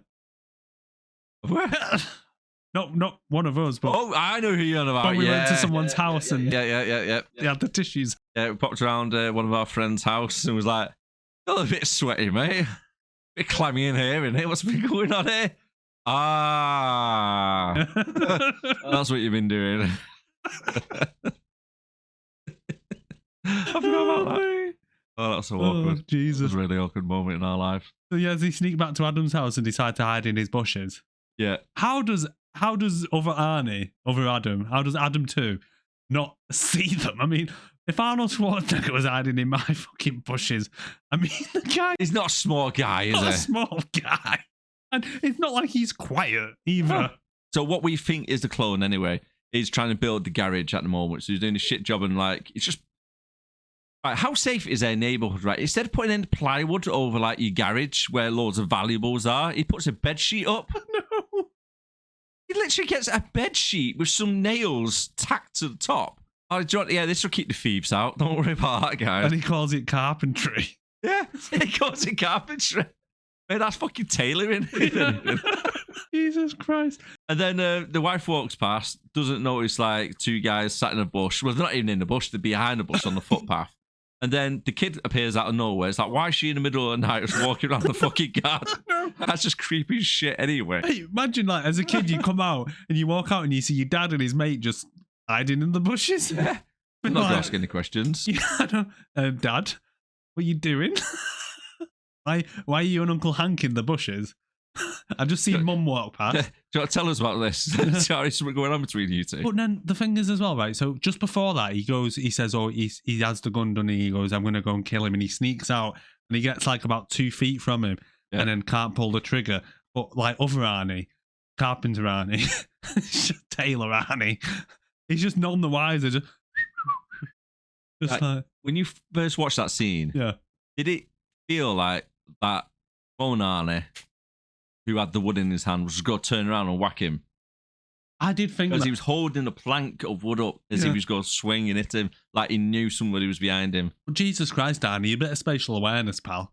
There's a guy just literally like a 6'2" bodybuilder has just somehow snuck up behind you in the dead of the night, quiet as hell, and you feet. Don't even notice. Yeah, there's no like creaks in his knees or something, like standing up. I know. His daughter comes to find him, right? Yeah. Why does he treat his daughter like he's not seen her in 15 years? Yeah, it was a bit He weird, literally saw her that fucking morning. And he's like, oh, honey, oh. And it's like, dude, you seen her this morning, chill the hell out. Yeah, he's like, I'm sorry, we've been acting a bit weird lately and all this crap. And it's like, and then they start the whole thing with the cigar. He smoked my stogie. Yeah, tobacco was illegal, wasn't it? Yeah. And it's like... a bit weird. But like later on as well, even Hank makes a comment, oh, you know what tobacco does to people. I've never smoked a fag and suddenly felt horny. No. I mean, they're treating it like it's weed. Yeah, it's a weird connection that tried to do, isn't it? Then he obviously mentions that his bang is missing and he stood there jerking off watching him. I know, right? I mean, you just had a wank in your chair, mate. Can you not...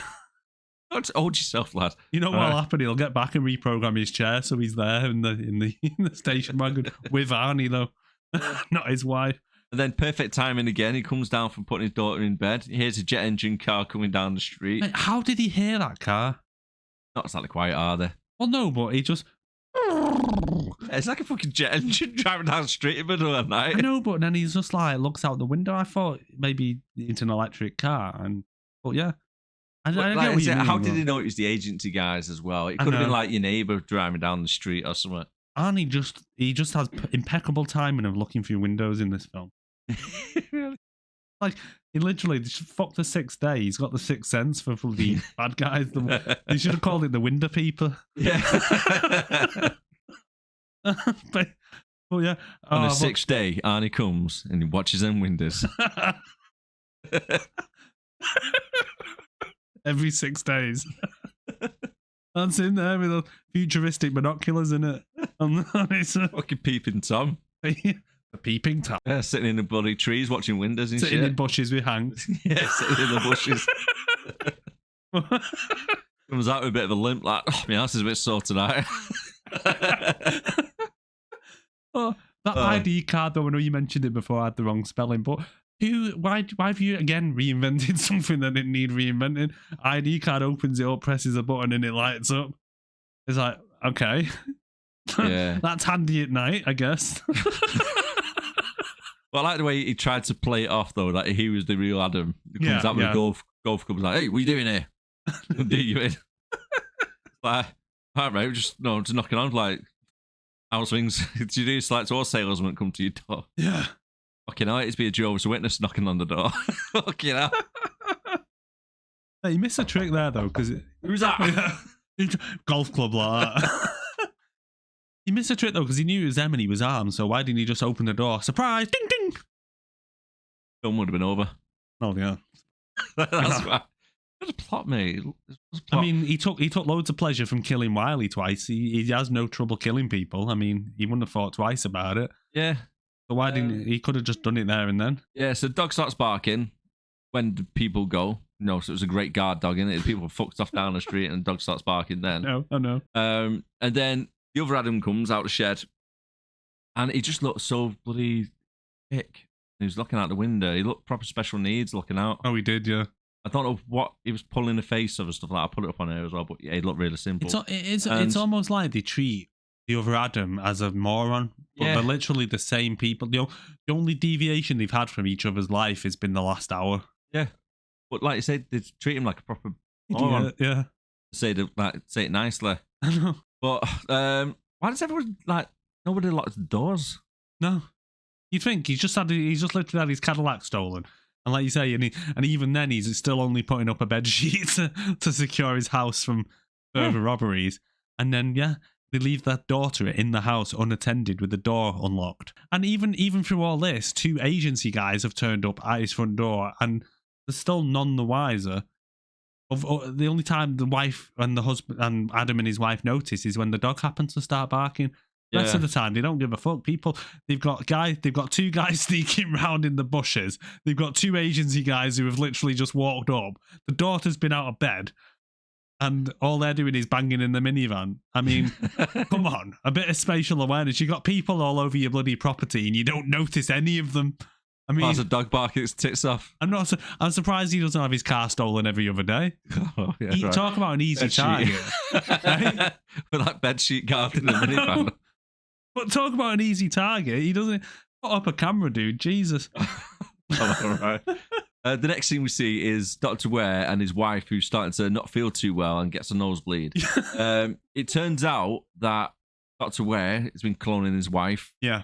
And the reason why she's dying is because she's got cell palsy, is it? Yeah, I did write it down somewhere. What is it? Cystic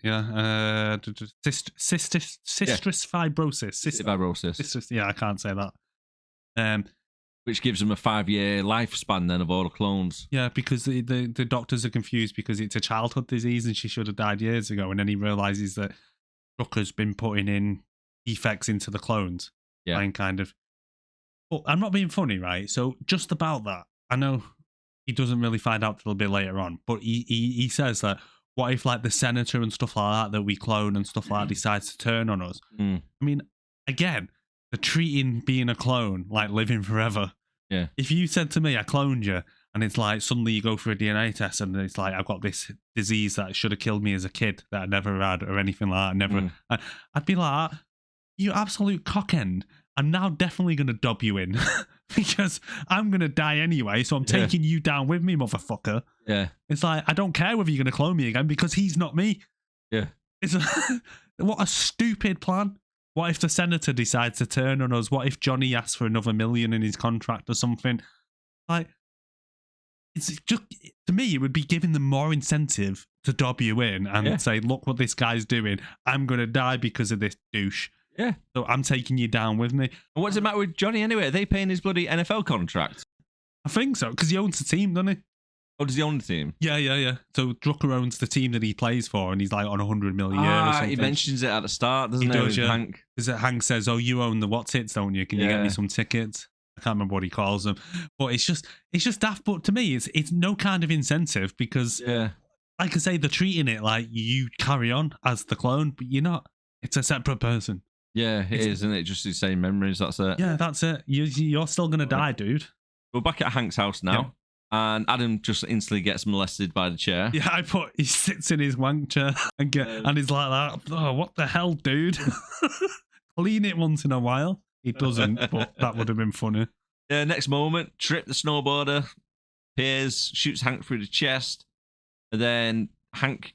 This is just further evidence to me that Adam is a fucking sociopath with no feelings of emotion or anything because Hank gets killed in front of it. And he's never mentioned again. I was about to say, Hank just gets dropped. Yeah. He's not even bothered with it or anything. He's not even fazed by it. He's just like, oh, what's happened there? I'll go kill the guy who's just bloody killed him. Yeah, and never mentions him again. He's like, that's him gone. Yeah, erased from my memory, fuck it. But I love the hologram. Oh, it's Hank sleeping on the floor again. Yeah. That's so cute. And I'm thinking, how often does he come home and just pass out? Drunk on the floor or something. I fucking often by the looks of it. It's a regular occurrence that even his clone girlfriend notices. Yeah. Oh, have you pissed yourself again, Adam? But again, I'm not being funny, right? So Trip shoots him and then they have a little fight. Arnie is a bloody bodybuilder. How can he not overpower Trip? I know he manages to do it and get a shot off on him. But even then, surely Arnie, because you even see his muscles at the beginning and he's built. You pick him up, snap his neck. Exactly, yeah. I mean...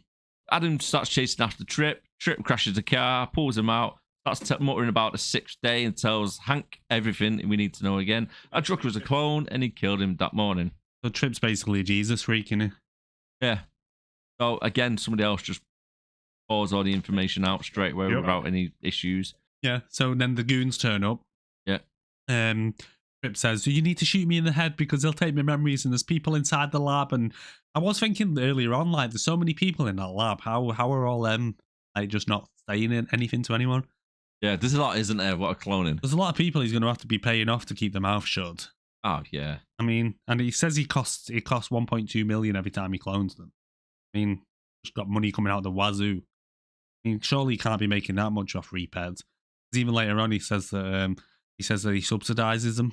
Yeah. And he makes a loss on them to try and people used to cloning stuff. But then they have a little gunfight, don't they? And he shoots that woman's fingers off. And then he shoots Robert's leg off. Yep.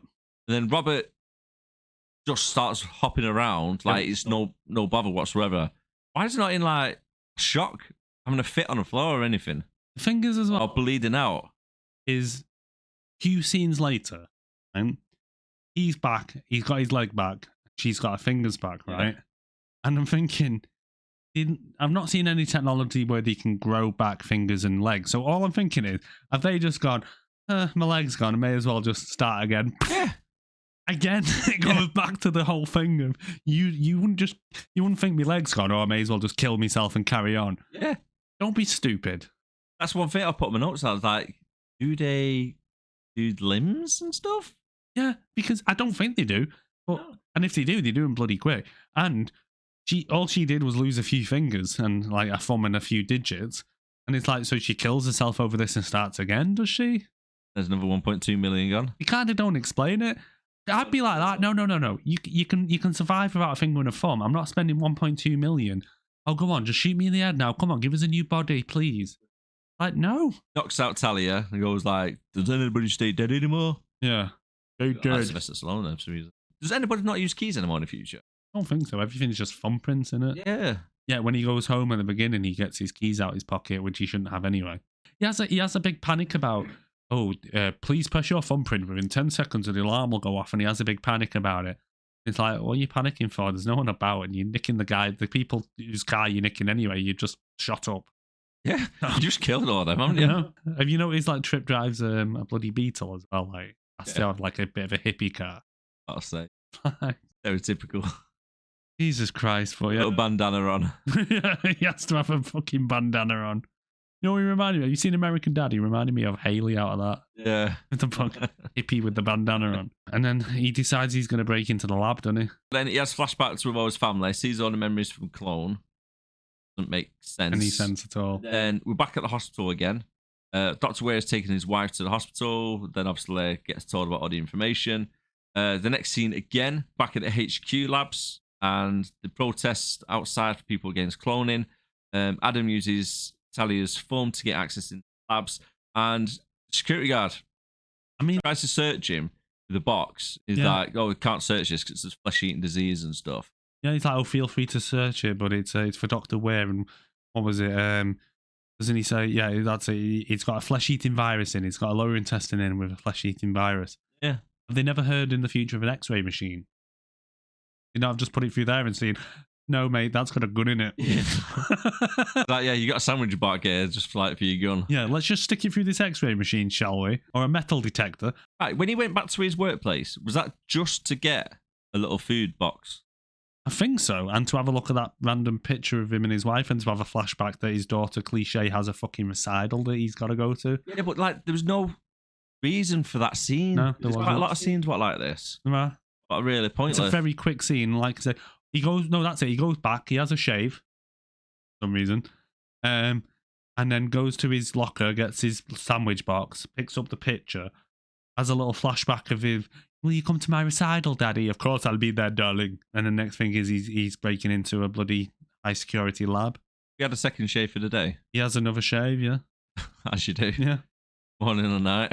Just randomly. And so far it's only been like a night that all this has taken place in. Hasn't it? It's all taken place in the same night. Going back to the security guys, first of all, wouldn't you first of all X-ray the box, right? Right, I'm confused now, this. What? Right, the whole thing doesn't add up. Right, so you're telling me, right, in the whole day, the way the day has gone for Adam so far, he's got up in the morning. Yep. It must have been about 3 o'clock in the morning, right, for how long everything's gone. But it looks like it's about 8 or 9 o'clock in the morning because the kids are and they're about to go to school. Yeah. He drives to work. Yep. He does like an hour fly helicopter, drops one lot of people off, comes back. Gets to Everest in like an hour, yeah. Yeah, then don't know how long he was asleep in the taxi for. Yep. Goes around, does his shopping. Yep. Then he goes back home. Yep. It's nighttime at this point. Right, so it's dark. So you're looking at what, 5, 6 o'clock in the evening. Yep. The agents try and kill him. He escapes. Yep. Drives off a cliff. Goes for a swim. Yep. Goes for a swim. Then goes back to Hank's place. Yep. Meets Hank. Gets Hank. Goes back to his house. Fires on his clone, banging his wife. Yep. Putting a bed sheet over the garage. Yep. And then he goes back to Hank's. Yep. Gets molested by the clone, by the hologram. Yep. Hank gets killed. And then he kills Trip. Yep. Shoots Robert. Yep. Bearing in mind, Robert's already been back at the house earlier. Wiley and Talia has already been cloned like twice. Yeah, so they've been cloned twice already. Right. He's been arrested. So they're having a bad day. He's been arrested at the police station. Yeah, been detained. Yeah. Right, been detained. And then he's gone back to Hank's again. Yeah, he's killed like 4 people by this point as well, yeah. Yeah, for the 3rd time. Yeah. And then he goes back to his workplace to get a lunchbox. So then he can sneak into the labs. The next morning, yeah. Is it in the morning? I don't know. Fuck knows. And then if you look at Dr. Ware, he attended a party, went to see his wife. His wife had a blood nosebleed. He somehow took her to a hospital, had a DNA test run, and then headed back. If you look at like the goons, Wiley's died like 3 times. Been resurrected 3 times. Doesn't make sense. Talia's been killed a couple of times. Robert's lost a leg. I don't know what the hell's happened to Terry Crews because he's just, I don't know. Not in it. No, he's been fired. Gee, he doesn't appear, does he? From the only scenes the only time in. he appears later on is when he's the one keeping the wife and kid hostage in the. So he's only in them 2 scenes. Pretty much, yeah. It's a hell of a bad day, isn't it? That's the thing. In the morning, yeah. Right. The kid says when at the very start, I've got recital later. Yeah. So all of this happening, right? So now Adam's back at the lab, trying to sneak around, right? Oh no, you do see him at the he breaks into the house with Talia, doesn't he? Yeah, that's what I mean. That's what I'm saying. So after all of this, like we're going to talk about, Terry Crews and Talia are in the house kicking the doors down for no reason. Yeah. Literally, the bedroom doors, instead of using the handle, you see Terry Crews take one off the fucking hinges, just boost the shit out of it, and he goes into the fridge, right? And this is how great acting Terry Crews is at this point. He opens up the fridge, dead angry, and then starts moving bottles as if the fucking family are hid behind a milkshake or something. Maybe they're in the fridge. He's like pulling them out. Wait, is it over there? Is it over there? And then he pulls a bear out and just, like looks dead pissed off. And then the fridge goes, "You're right, the recital this afternoon." But then it's daytime. Thank you, fridge. Yeah. When there was that, oh my God. So later on, they're at the school, it's daytime. I know. But at the start of the film, it says the recital is on that day. Yeah. Let's not think too much into it. So he's breaking into the lab at some point during that. And then security in this place are so bad because you've seen the goons that he hires to trust. Not to mention, right, with this time thing, how quick with the authorities noticed that Drucker got killed at the start and everybody got massacred on top of the fucking mountain. Yeah. To then go and get the bodies, to then get the... Oh my God. The other thing as well, right, is you just made me think of something, right?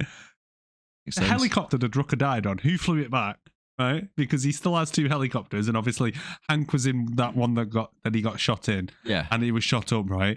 How did Trip get back from on top of Everest if no one was coming to pick him up in the helicopters anyway? Unless he flew it back. Yeah. But that's the only thing. Unless he just snowboarded down and then hiked it into the city. I don't know. Got into his Beetle and then drove around. Yeah, so in between all this, Drucker's guys have been over and bloody cleaned up the murder scene. But yeah. Oh my God. The timeline. Yeah. Not to mention it's confusing as hell because everybody's a clone in it. This is and everybody's got the same knowns. Yeah. I'm actually getting a headache actually trying to review it. Not to mention as well is that they say it takes like 2 or 3 hours to make a clone as well. Yeah. So it's literally they go out, the goons go out, get killed, go back, get cloned, come out, get killed, go back, get cloned. Yeah, anyway, so he's breaking into the lab. Oh my God, right. He drops his thumb on the floor and he goes, "Oh, more thumbs today." I wanted to say about the security because this guy, Drucker, has the worst security ever because he comes in and he says about the intestine thing. First of all, like I say, they don't x-ray it. They don't have an x-ray machine. And do you not think it'd be like his due diligence to, like, I don't know, ring through to the lab and say, "Can I just double check? Are you expecting a case of infectious material of a lower intestine?" Yeah. No. Okay, 1 second. They're not expecting your parcel. Fuck off. Yeah, come back, mate. If you got a delivery note. And then this is where Ware finds out that he'd been putting the defects in clones and so on. But then Arnie then gets into like the building and then for some reason then hides behind between 2 computer servers, opens his little box, pulls his gun out, and for some reason does this with it. Yeah.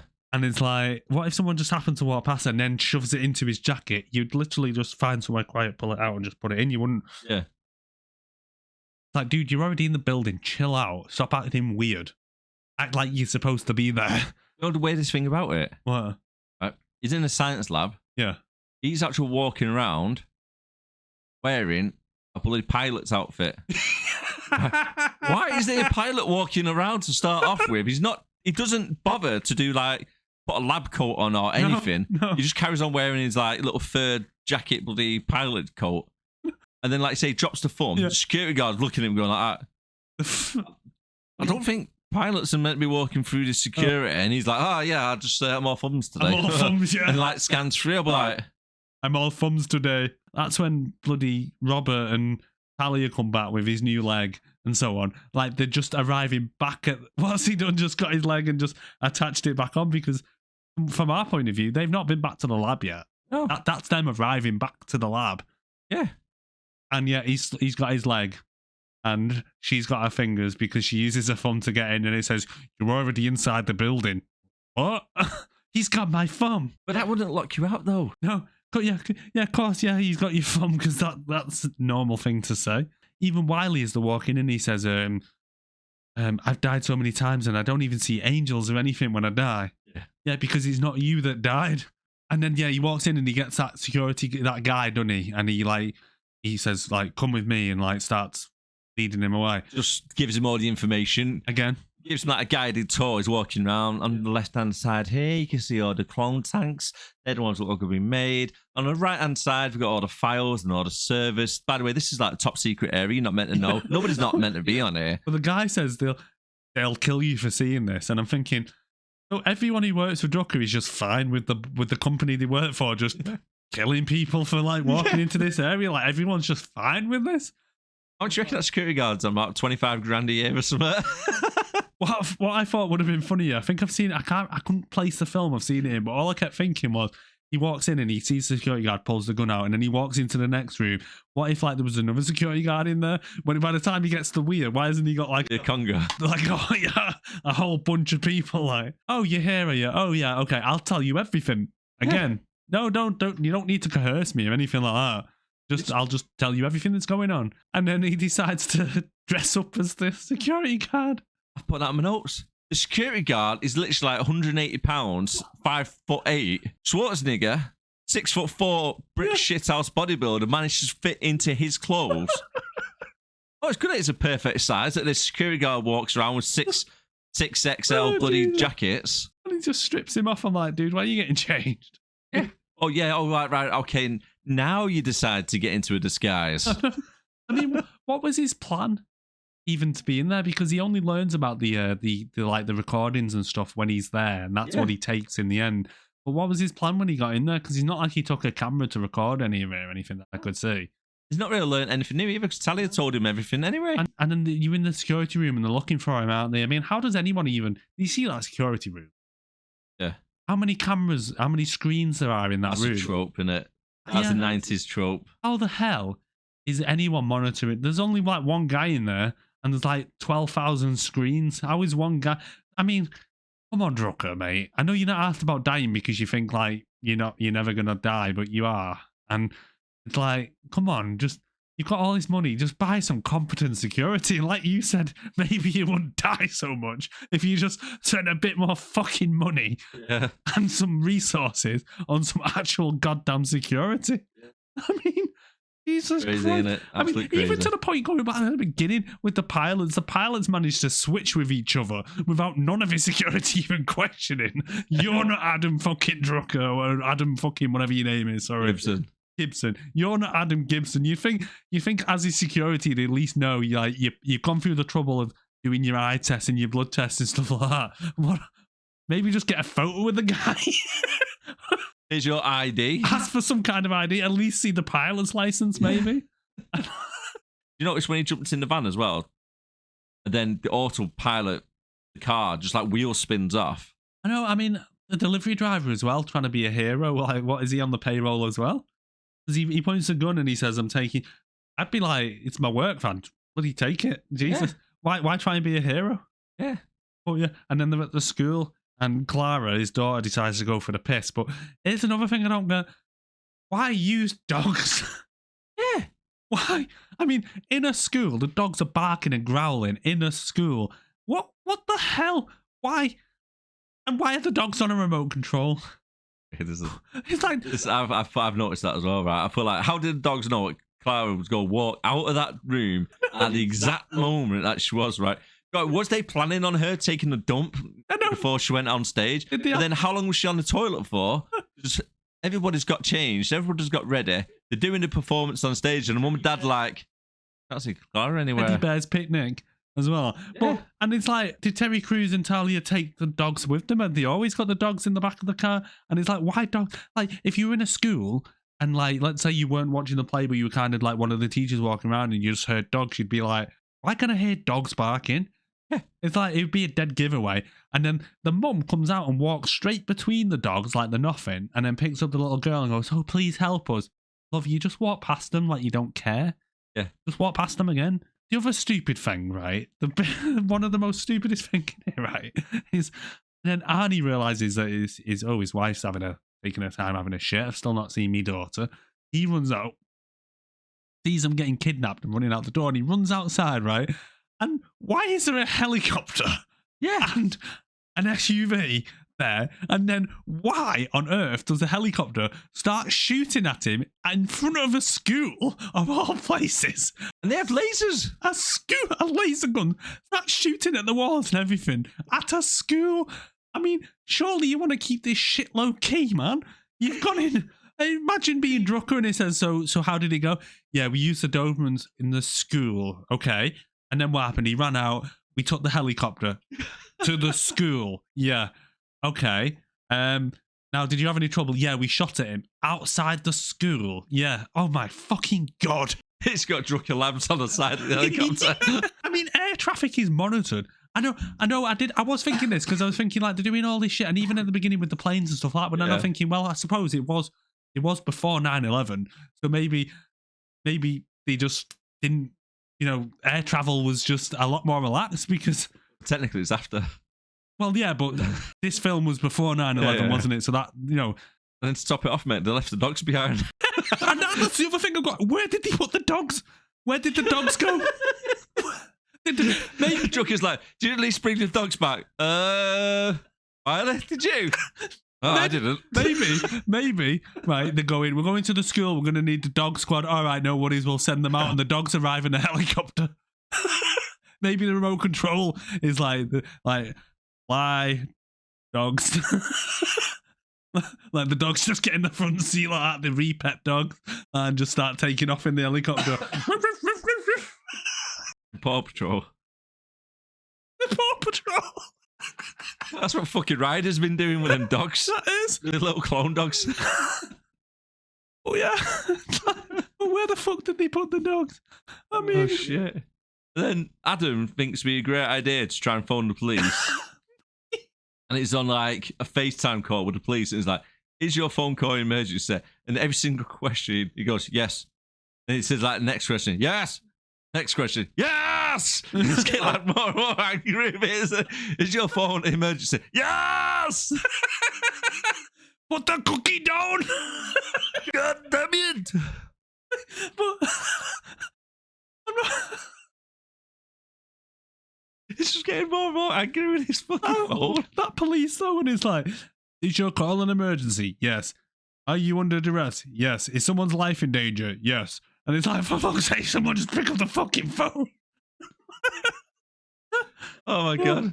And then then the real Adam comes in, just fucking knocks him out with no reason, goes, that's for sleeping with my family. And it's like, what? Fucking, just runs in and fucking swipes him. He runs in and he goes, I'm Adam Gibson. And it's like, for God's sake, give yourself the chance to bloody process it before you just knock him clean out. It just fucking walks in like, douche, done. Imagine if you walked in now and you're like, oh, just give me a sec to process it. And then they go back to the heli side, don't they? And they start making thermite. Yeah, and they say, don't they, 2200, he'll bring the disc to the airfield. Yeah. But all this has happened before 10 o'clock at night. That's later on, isn't it? It's gone dark night. Day, even. It is literally the next day, the next night. And then like he rings up Drucker and he says, "I've got your recording that'll prove that you're a clone and that." And he's like, "Well, I've got your daughter, so checkmate, dickhead." And he's like, "All right, then we'll do a switch." And then they turn up and he decides I don't know why he just thought, "I'll just fly the helicopter in front of them. Where's my daughter?" And then they start shooting at him. Yeah. And again, a helicopter there, laser gun, shoot down a helicopter. No one notices this. No one thinks to call the police. They take a helicopter down with 3 pistols. Laser they shot it 3 or 4 times and the whole thing gone down. But we missed out on one of the best scenes here. Sorry. Go on. Right. The scene where they're both talking to each other about making bombs. Yeah. I love that scene. Why? I thought it was dead good. Like the way they're like giving each other banter and stuff. Yeah. And then the magnesium blows through the desk, look at each other and go, cool. Yeah, cool. Like 2 little kids running it. Oh, fucking hell. Jesus Christ. So we're back at Tucker's office now anyway. Now the helicopter's been blown up. Oh, yeah, because Ware confronts Drucker, doesn't he, about the defects. Right, so he arrives back now at Tucker's office. Yeah. And did a flight charter that Adam hands to the security guard. That's no writing on it. Blank. Thank you. And the security guard's like, yeah, this seems legit. Come on, mate. Again, it's fucking shit security. Again, some guy lands up, "You can't park here, mate. Oh, I've got this piece of paper." And he's like, "All right." The thing is, he says you can't park here, like it's double yellows outside the street. You're on a frigging building. You're on a helipad. It's not like I can just get in a random helicopter, fly it around, land in the middle of London, and go, "Yeah, mate, I've seen a bit." You can't park there, mate. You can't park there. You get a parking ticket. Yeah. You got to go to the cash machine, pay 20 quid or something for parking for an hour. It doesn't work like that. You can't park here. You literally... "Oh, yeah, mate. No. You can't park here, dude. You can't park. Nah, what are you doing, eh? Oh, yeah, you give me a blank piece of paper. Yeah, that's legit, mate. Go on, I'll let you inside. Don't worry about that." He's not filled in. It doesn't even have the date on it or anything. That's it.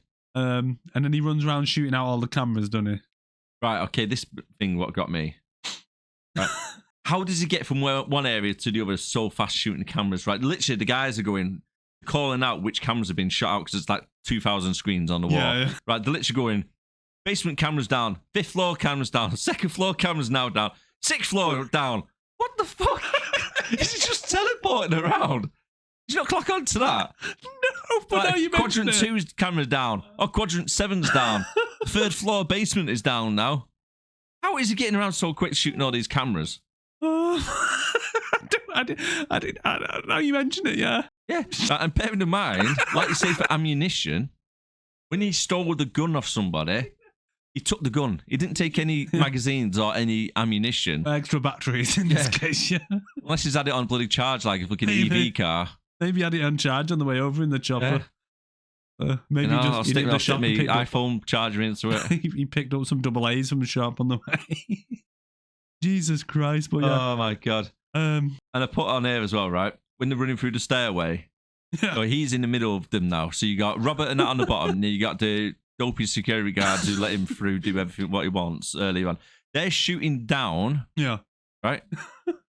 They're right above each other on a grid. How did nobody kill each other? I was thinking that, right? And all I was thinking was they literally just don't care because they'll just get cloned again. Yeah. They literally might as well have just stood in a circle, right, and try to shoot Adam who's in the middle, and then hope that none of the lasers go through Adam and kill them on the other side. And then Adam just gives up, and he's just like, "Yeah, fine, fucking take me away." Why didn't they kill him? I know. They've tried to kill him at the airport. I know. Straight away, they blew the helicopter up. They've been running around shooting him. And Adam goes, "Yeah, I'll give up now." Right, come on, mate. You come with me. Come on. You put up a good fight. Come on. Have some hot chocolate, mate. Relax. We'll put kettle on. Yeah. Come on. Drucker wants to monologue for a bit. Come on. Come and hear him out. You know. Yeah. So we get another info dump now in Drucker's office. I want to know, right, how did he know about the salesman in the repet shop? So another one-liner which I did like about this, right, which noted. So Drucker comes in, he goes, well, Adam Gibson. Adam turns around. I wish I could say I was the one and only. I thought that was quite good. So they have a talk about Adam being the real clone, and they show him about the markings under his eyes with the little dots. So what it is, guys, is when you get recloned, Wiley and Lula and all the others, they have like little spots under the eyes. So they've got like number 4 dots, she's number 4. Yeah, Wiley's been cloned that much, he has to carry a spare set of eyes with him. Yeah, pretty much, mate. And then I put like, how does Drucker know that he's the actual clone? Yeah. Because straight away he's saying, "Oh, you're the clone, Adam. You're the one who's doing that. The other guy's running around. He's the real one." Yeah. They know that they've been together and they know they've been talking with each other. Exactly. How does he know that the clone stayed behind and the real Adam came? No, it would have straight away. You knew that. It would have been egg on his face if he pulled his eye down and he's like, "Yeah, you're not the clone." Oh shit, sorry, mate. Yes, take that back, right? But then again, as you mentioned before, how does he know about the guy at the repair stop? Yeah. Right? How does he even know about the bit when Hank says about the shaving cut? I know. In the car. He even mentions his old war wound. Yeah. And it's really annoying. I mean, like really, really annoying at this point, right? Because he looks inside the mirror and then all you hear is Drucker say literally 4 or 5 times, "Get the SIM card back. Save your family. Get the SIM card." Yeah, that's when he goes all a bit trippy. Yeah, it starts echoing. I do have a bit of a question, right? So about the shaving scar, about the shaving thing and the scar. So let's just journey back to the beginning, right? When they switch places and Hank gets killed, right? Yeah. So they never had his body in the first place to know that Adam had a shaving thing. Exactly. Or had a scar on his side. Now, just because he's been stabbed or got a scar or a shaving thing, it doesn't change his DNA. No. At all. He would be a fresh, no scarred, no nothing. So what I don't get is how did they know that he cut himself shaving that morning? Yeah. And had a stab wound when they thought Hank was Adam in the first place anyway. Yeah. So how did they know all that? Because it's not like they had a body to look at and go, right, there's a scar there, make sure we get that. Or he cut himself shaving this morning, make sure we get that. How the fuck did they know? Yeah. It doesn't make sense. It doesn't make sense. The whole film does not make sense. It doesn't. And this is the point of the film. If you're watching it for the very first time, this is the plot twist. Yeah. Because we think throughout the whole thing, it's been set up as like the real Adam is the one who's running around saving the day and trying to do all the things with the fighter pilot jacket on. And the one who's at school and with his family is the clone. Yeah, because turns out vice versa. Yeah. And whilst he's talking as well, he kept cutting to different the little Motley Crue, didn't it? Oh yeah, like little camera scene. How fed up did Robert look? I know. Literally, he was talking about save the family. You can do this. Robert's like, yeah, just like Jesus Christ. This has been a long ass day. It's been cloned 6 times already. He's been on shift. God knows how many times. He's lost a leg. He looked fed up. He's lost a leg and somehow grew it back. Yeah. Then Adam turns around and says, "You should clone yourself while you're still alive. You can go fuck yourself." Yeah, he goes, "Why? So I can see it from your point of view." No. You can go fuck yourself. Yeah. Okay, I need to start learning his accent. Oh no! And then we'll be doing a lot of Arnie films in this. And then they stick him down in the stupid fucking thing like up here, and then they start looking through his memories like it's a recording. He's took it away. He's at the helipad. Go and get him. And he's like, "Oh yeah, we'll go now." No, wait. They both got in it together because we can see his reflection in the window. This is one thing I noticed as well, because I watched it very carefully on the second time round. When you see the memory of the 2 Adams talking to each other, one's outside, one's back, but they rewind it back and it actually shows you the footage where he's in the helicopter flying. Yeah. Right, and you see the exact same scene. You don't see a second one behind him through that whole scene. And then all of a sudden they go, "Oh, wait a minute, there he is. He's just appeared." No, it wasn't that a second ago, mate. So it's like the other one's running around, and then it's almost like Robert and Wiley and co can't kind of comprehend what. So he's here? What? Huh? There's another one here? Huh? What? Really, yeah, dude. Confused. Just remember, like 2 minutes ago, we were talking about him having a clone, or him being the clone of Adam. Yeah, Adam's here. It's not that hard to grasp, dude. And it's like, how did the other Adam get past security anyway, as well? Because obviously he got through by using his little doodad thing, his little fake piece of paper. I'm sure. Again, security let him down again. I think they let Adam through, and Adam's running around like shooting everything with the cameras. Yeah. The security guards just like left the door wide open on the top. Maybe. It wouldn't surprise me. Like, oh, everybody's down there. So you don't keep anybody like keeping watch on the exits or anything. And then we see Adam, other Adam, real Adam, running around like he knows the layout of the place. Yeah, he knows that layout, doesn't he, where all the cameras are. And he's never been there at all before, but he knows exactly where to plant his little thermite bomb. everything. And not to mention, how did he even gain access to where that was? Because you see him originally walking through in that, because it kind of zooms in on as when he's originally going in and he's got that guard hostage and he goes in to see Dr. Weir for the first time, and you see him look over at the tanks and it zooms in on the tanks and it zooms in on the computer and all that. And you're thinking, oh, again, that's going to come in handy later. Remember this, guys. Yeah. And then somehow he then manages to get into that area that Adam had to use thumbprints and all sorts to get into and kidnap a guard, and yet somehow manages to get in there and plant a bomb without anyone noticing. And then he goes to rescue his wife, doesn't he? True. What does she say? Is it because of the cigar? Yeah. People came to your school with dogs, kidnapped you and your daughter because you smoked a cigar. Yeah, and fired helicopter lasers at you. The clone Adam is playing dead. Yeah. And the lights go off. He jumps up, grabs Drucker. Yeah. And Wiley, being Wiley, just shoots Drucker. Yeah. But this is another bit what I don't get. What? Right?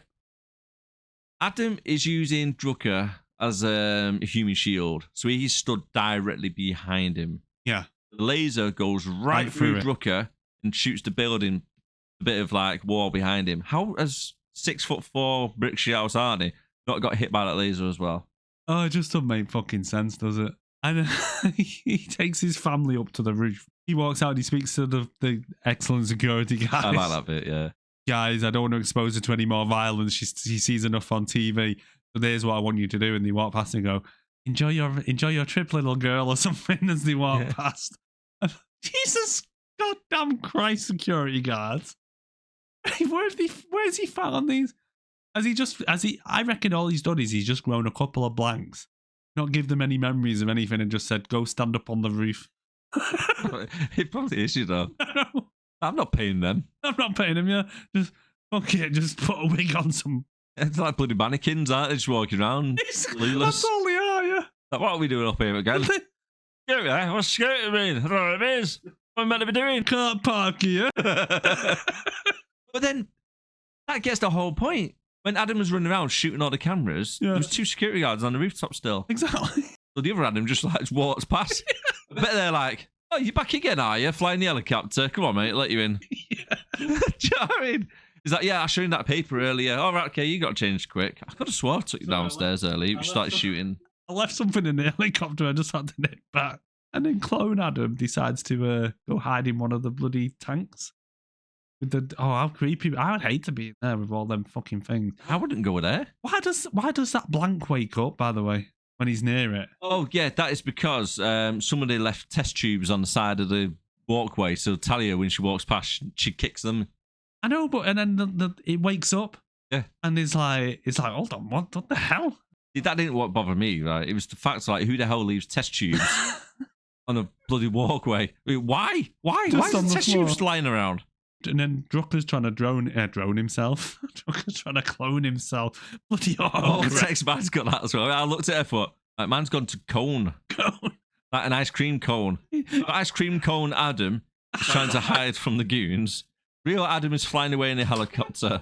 Robert is making a SIM card with Drucker. And then clone Adam, is swimming around the clone tank, hiding from Talia and Robert.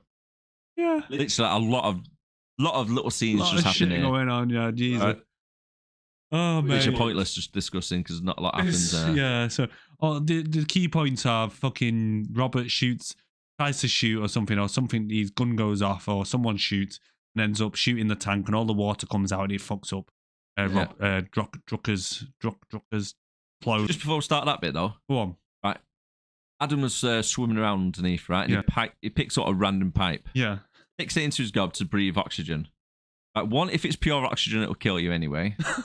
Right? And how did he not know it was like nitrous oxide or something? Oh no, maybe it was NOS. I mean, yeah. Maybe it was NOS, nitrous oxide, and just works in Fast and the Furious. He just picks up a random pipe and just goes, oh yeah, Fast and Furious, bloody hell, NOS works everything out there. Oh, he kills Talia as well, doesn't he, by randomly strangling her on like some pipes above. Yeah. Just like, I'll kill you again then, shall I? Yeah, so as you mentioned, Drucker's clone now comes out early. There's a little bit of the Elephant Man as he comes out. Hey, I've got a couple of questions about that. So first of all, like he puts him on the bed and he he does his SIM card thing, and then he wakes up and he's like, "Oh, Wiley, you fucking dickhead!" And it's like, hold on, right? When he did his SIM card recording, whatever it's called, it's been about 10 minutes since Wiley shot you. So why all of a sudden are you waking up like he's only shot you? Yeah. Right. And then he starts taking Drucker's clothes off him, and he's like, "Aren't you going to wait till I'm dead?" Yeah. He goes, "Would this you?" bit, I thought I put down my notes. You kind of get the feeling that Drucker realizes how much of a dickhead he is. Yeah. When the clone comes to life and starts bullying him for his clothes. I know. Right, but when he's getting dressed and he gets dressed into all the clothes, does he not notice that he's fucking slimy? Does he not dry himself off at all? I mean, have you ever tried to get dressed when you're still like out the shower and you're still slightly damp? Like if you've not dried your back properly and you're trying to put your t-shirt on and it gets kind of stuck halfway down. It's horrible. And like, I mean, the guy is slimy as fuck. I mean, did he not look at his hands at any point? I mean, because like Adam kind of points out that he's unfinished and he looks in the mirror and all of a sudden it's a shock and he looks at his hands. It's like, dude, you look like you've been spunked on, like by a bukkake party. Yeah. And you are the fucking testicles that it came from. I mean, it literally just goo everywhere. That's one way to explain it. I would have said like a bit of like jelly or some shit. Yeah, but no, he goes to the bukkake. That's what your search history is.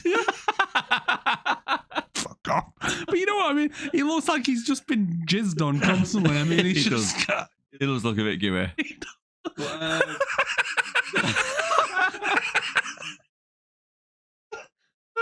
Oh shit! He comes out looking like. When you're watching this back with Hannah's like, "What's a bukkake?" Google it, Anne. Oh shit! Anyways, right. How does he not notice though? Jesus Christ!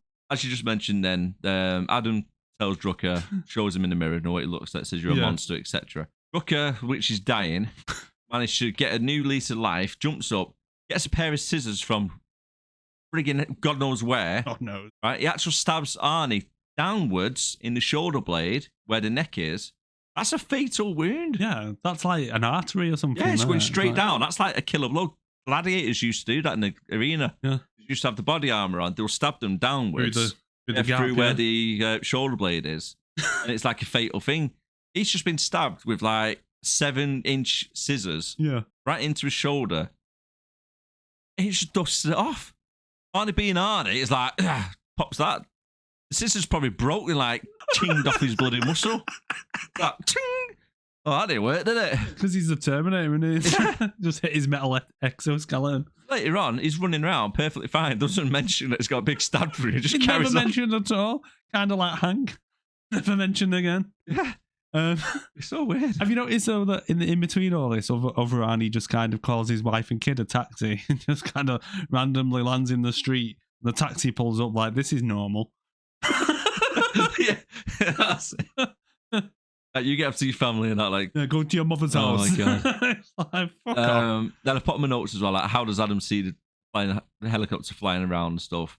Flies really low to try and kill Drucker on the roof. Yeah, and the helicopter blades, as it angles forward, like 45-degree angles, to try and cut him with the blades.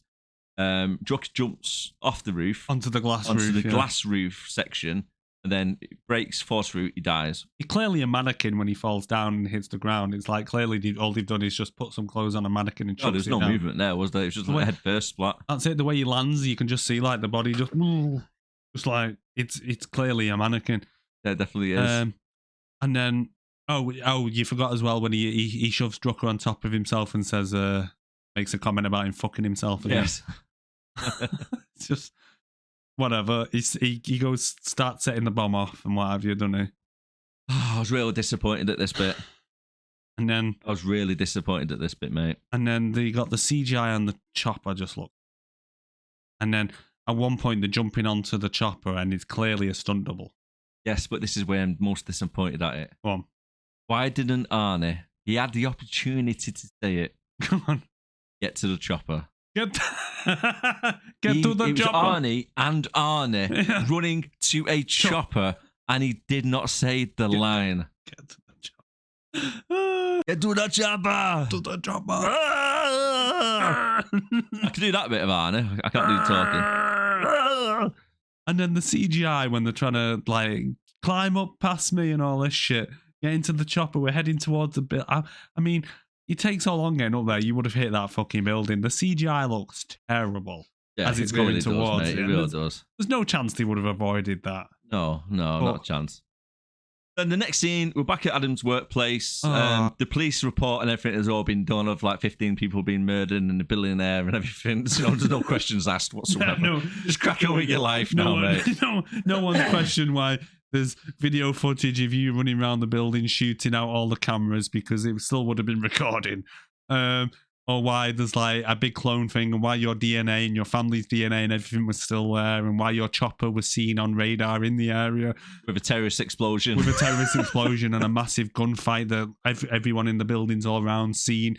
With, again, your chopper with your company logo on the side of it and everything like that. No, so we'll just gloss over that. Not to mention that last time the police seen you, we were told we needed to detain you because you're a threat to yourself and everyone around you and all this shit. And that, you know, a psychiatrist came to see you and you escaped from police custody, but we'll just gloss over all that, you know, because you've not obviously told them that you had a clone and that's why you did it all because your clone's still alive. Yeah. So let's just gloss over all that. Let's forget Hank was even a part of it. So yeah, everything's fine. Yeah. And then they talk about it at the end. And it's literally like the next day. yeah, it's literally the next day. And they're making plans. One goes off to Argentina and... It turns out that for some reason Arnie's clone had no defects at all. He checked his DNA, so what the fuck is that about? Here is what I was saying before. I want to leave it to the very end. Yeah, go on. Plot twist. Dun, dun, dun. Yeah, go on. He mentioned that his DNA scan came back normal with no defects. Yeah. Like the pet commercial.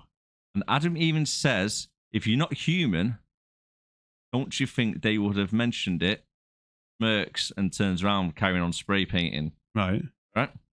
My theory is that the clone is the other one. Right? Because what happened is, when they first met each other in the school, he said, "You're a clone of me." Yeah. The real Adam thinks he is a clone. Then the clone got found out later on, got told that he was the actual clone, and real Adam is not the clone. Yeah. Yeah, so it's like the switch roles. So then, after all of this, the clone has not told the real Adam that he's not the clone. So then the clone stays with the family, and the real Adam gone off. Yeah, to Argentina. I never thought about that, yeah. As he says, like, if you're not human, they would have said something, smirks and turns around, carrying on spray painting. That's a very good point. The clone has took his place. I never even thought of that, but yeah, I think you're right. Jesus, that adds a new layer to it. Did it? Jesus Christ. Watched it, I thought, wait a minute, he just said what I think did and smirked when he said it. Shit, I didn't even pick up on that because all I was thinking was, how does he not have any defects? Yeah, so that just brings a whole new thing to the film because that is so fucking dark. That is really, really, really, yeah. You agree with it then? Yeah. My God. Yeah, but I suppose though it was nice of him to go back and let him give his wife one last little bang. Yeah. But to be honest, I think clone Arnie is going to Argentina has got the better end of the deal. To be honest, because at least he gets to get away from that shitty kid and his wife. Well, that's it, isn't it? Yeah. At least he goes to be single in Argentina for a bit. Here's one for you. Come on. Okay, so the new business it sets up down in Argentina. Yeah. It'll be in Adam's name. Yeah. Clones don't have any rights or anything. Yeah. So the money he makes on the business down in Argentina, clone Adam will be making as well. The other thing as well is, right, where... Got set a new bank account up. Exactly. And where did the other helicopter come from? In like a day? And does his wife know about the clone? Probably not, no. Because that's another thing. Yeah. Doesn't get mentioned, does it? She thinks it's cigars. Doesn't mention about the clone or anything, does it? Imagine that. Next time he gets one of his stogies, be like, remember what happened last time? You're not getting another one of them. Jesus Christ, don't bring that shit into my house. I know I can say as well, right? Luckily, we don't have epilepsy because at the end scene, it will fuck you up if you got epilepsy. Because it's literally scenes throughout the whole film in reverse. And it's like images just flashing on the screen really, really bad. Even Leanne was like, whoa. I don't have epilepsy, but I feel like I'm going to have a fit in a second. Jesus Christ, but yeah. Really bad one there. So that is the end of the film. Yeah. The 6th day. Hooray! All right! Hey. To be honest, it was just getting that crazy towards the end. It was just, even just trying to discuss the last few scenes, and there was just so much shit going on that was just, didn't need to be there. It literally, the last half an hour of the film, just trying to actually describe what was going on is such a chore. Yeah. If you made it this far, I really do appreciate. Please hit that like and subscribe button. And also, you can play along with the awards. So let us know down below in comments. Yeah. If you're watching on Spotify, hit that 5-star rating and drop us an email with the following. Yeah, so it's 6andbelow podcast@gmail.com. And the awards we are giving out today is the best actor, best character, worst character, and then 3 things we liked about the film and our own personal rating, as well as the brand new one, the Hot Babe Award. Yes. You can't just spring these things. Hot Babe Award. He said yes as if he knew about it. I did not know anything about this. I know it was his idea. Hot Babe Award. The Hot Babe Award. So the best actor is the King Kong Award. Yeah, that's right. You better walk away. Go on, walk away, because I'm going to burn this motherfucker down. King Kong ain't got shit on me. Yes, Denzel. Great film, great actor. One, who's yours? You go first. Best actor, I've gone for Robert Duvall as Dr. Way. I have as well. There. You pressed the wrong button. I pressed the wrong button. I'm going to keep it in because I like it. It's our intro. Give us a round of applause. Yeah. There you go. We never agree on the same thing. We don't need to go into too much detail about why we picked them because there wasn't a lot to pick from. Let's be honest. It really wasn't. Worst Actor Award, aka the Steven Seagal Award. I'm gonna take you to the bank, Senator Trent. To the blood bank.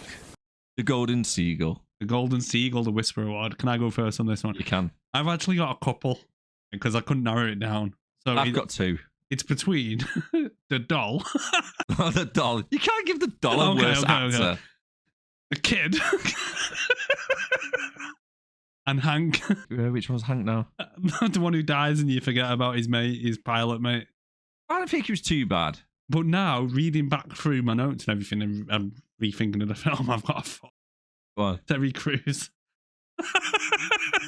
I don't know. I think I'm going to give it to Hank because I'm usually quite, I usually shit on kids quite a bit. And him, that came out wrong.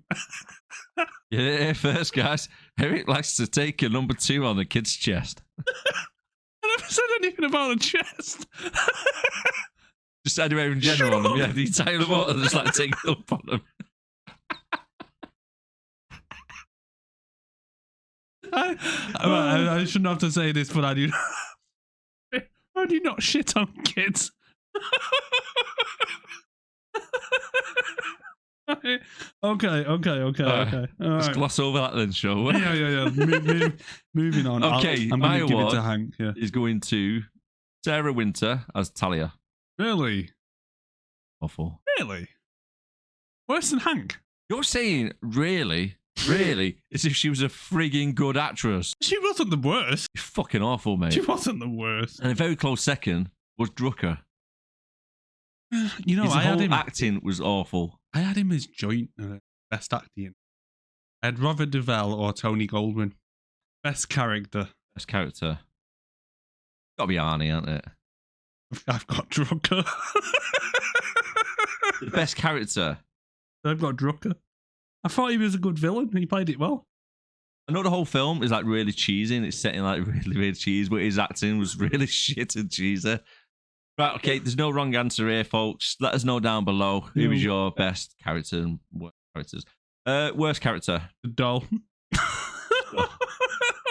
I've literally got worst character, the doll. You're right, it is a character. It's creepy as hell. I've gone for Wiley. That thing haunts my dreams. I've gone for Wiley. He was annoying. I like Wiley. He was annoying. He was annoying, but he was funny. 3 things you liked about it. This was hard, right?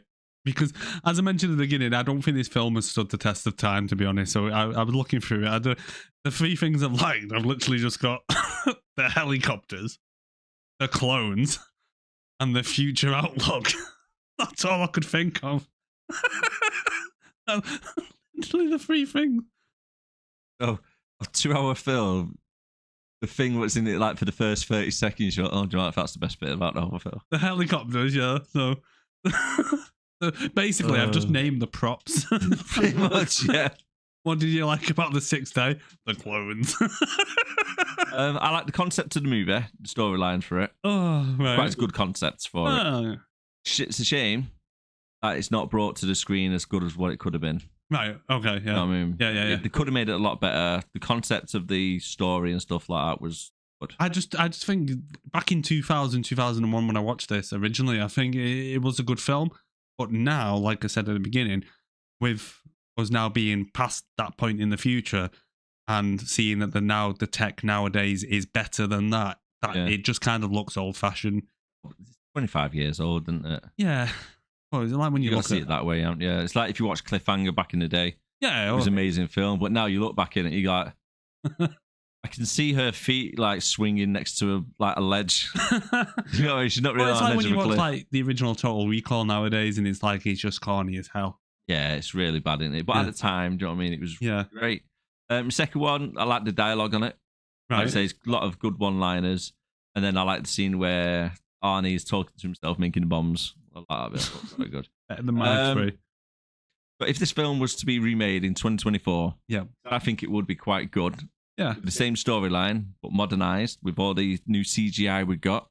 I think they could make something really good with this. Yeah. Who would you have to play, Adam? I don't know. I think it would be good to go with like as from a woman's standpoint, and maybe go with Eve, Adam and Eve. Have it from her standpoint. Which Eve? Hey? Who? No, but call the character Eve because he's called Adam. What I mean, but I don't know who. I don't know. Brie Larson. He would be really good on it. Two Brie Larsons would be quite nice. No, the actress from Killing Eve. Oh, Jodie Comer. Yeah. Out that. She would be actually really good on that. You Jodie Comers. Yeah, I can go with that. You know, she's from Liverpool. Yeah. And she used to work in Tesco in Liverpool. Thinking maybe I need to start hanging out into more Tesco's because... Yeah, anyway. If it was a male character... Male character? Hugh Jackman would be alright. Hey? Hugh Jackman or something. Yeah, maybe they're a bit old now, though. Not to be too young, do you? You want someone like who's about mid-age anyway, don't you? Mark Wahlberg. That'd be quite funny. You cheeser. Hey, it's me, Mark Wahlberg. Hey, I'm Mark Wahlberg. You guys know me. Say hi to your mother for me. Say hi to your mother for me. He'd come in as a clone, go up to himself. Say hi to your mother for me. It's like, he just turns, he gets out of the taxi, walks up to his house. Hey, I'm Mark Wahlberg. You guys know me. Say hi to your mother for me. Mark Wahlberg and Mark Wahlberg. What was your personal rating out of 10? 4.5. 4.5? Yeah. I've got to be honest with you, I went with a 6. But then after going through everything again and actually analysing it, I've gone down to 5.2. I originally had 5.5, but after going through and actually analysing it now, I've just dropped it a 4.5. It doesn't hold up. It doesn't. Okay, the Wall of Fame, where would you put it? But saying that, I would still say it's worth a watch. I would. Weirdly. Yeah, I think it's definitely up there on worth a watch. I wouldn't say skip it. It's a good. It's a classic Arnie film. It's a classic Arnie film, and it's a good concept. It's just maybe not really executed very well. It's mainly because of the way they go on. Like I keep saying throughout it, the clones are like an extension of your life. Like you're somehow kind of repurposing yourself, or but you're not, and that's kind of what pisses me off. It's kind of like they missed the mark on the whole moral question of cloning. Yeah. With it. I forgot Hot Babe Award. Oh, Hot Babe Award. The doll. Fuck. I don't know. What? Talia? That was the only other woman in there other than his wife, and she was pretty minging. I wasn't too bad. She was better than... The hologram? Hologram I've got. Of course you have. There's the only reason he put this award in. It is. But it's got to be here every single week now as well, so stay tuned. It's only because you want a masturbation chair. Oh, yeah. That wouldn't be too bad. So can we have the answers to the clip quiz, please? Ah, yes. Are we sticking on worth a watch? Worth a watch, yes. And clip quiz. Doctor! Out of my way! This man needs a doctor! I'm a doctor. You a doctor? Yes. Check his chin. Check his chin. The doctor has fainted. Can somebody help this man here? I think the corpse. I mean, the patient. Look, elephant. That is The Last Action Hero. Yes. Congratulations if you got that right. What a great film that is, though. Oh, yeah, definitely. It's a shame that one's high. I'd love to review that. I'd love to do that. I'm going to stick it on the 1 to 2, maybe. Yeah. A good one. See if it holds up the test of time. Yeah. I watched it not that long ago, and I think it does. Yeah. Still a good film, yeah. Good concept. Yeah. That'd be a good one to remake nowadays. Yeah, it would be. Except it'd probably be like, the kid would be jumping into Netflix or something. Don't have the same concept, does it? It doesn't, no. Okay, we're going to leave the video there for Let's the wrap it podcast. up. Thank you very much for listening. Thanks for coming in. Yeah. If you're watching it on YouTube, please subscribe, hit that like button, share it to a friend. If you listen to it on Spotify, hit that 5-star rating because it does help a hell of a lot. So thank you very much for everybody that does watch and stays tuned for this. Honestly, I really appreciate it. Yeah, and next week, as you mentioned before, we're doing a double impact. I was going to say double trouble then. Double impact. So, yeah. Jean-Claude classic. Join us then. And yeah, if you've made it to the end, you're a good one. Please like, subscribe, tell your nan, etc., etc. And we'll catch you next week. Bye for now. Take care, guys.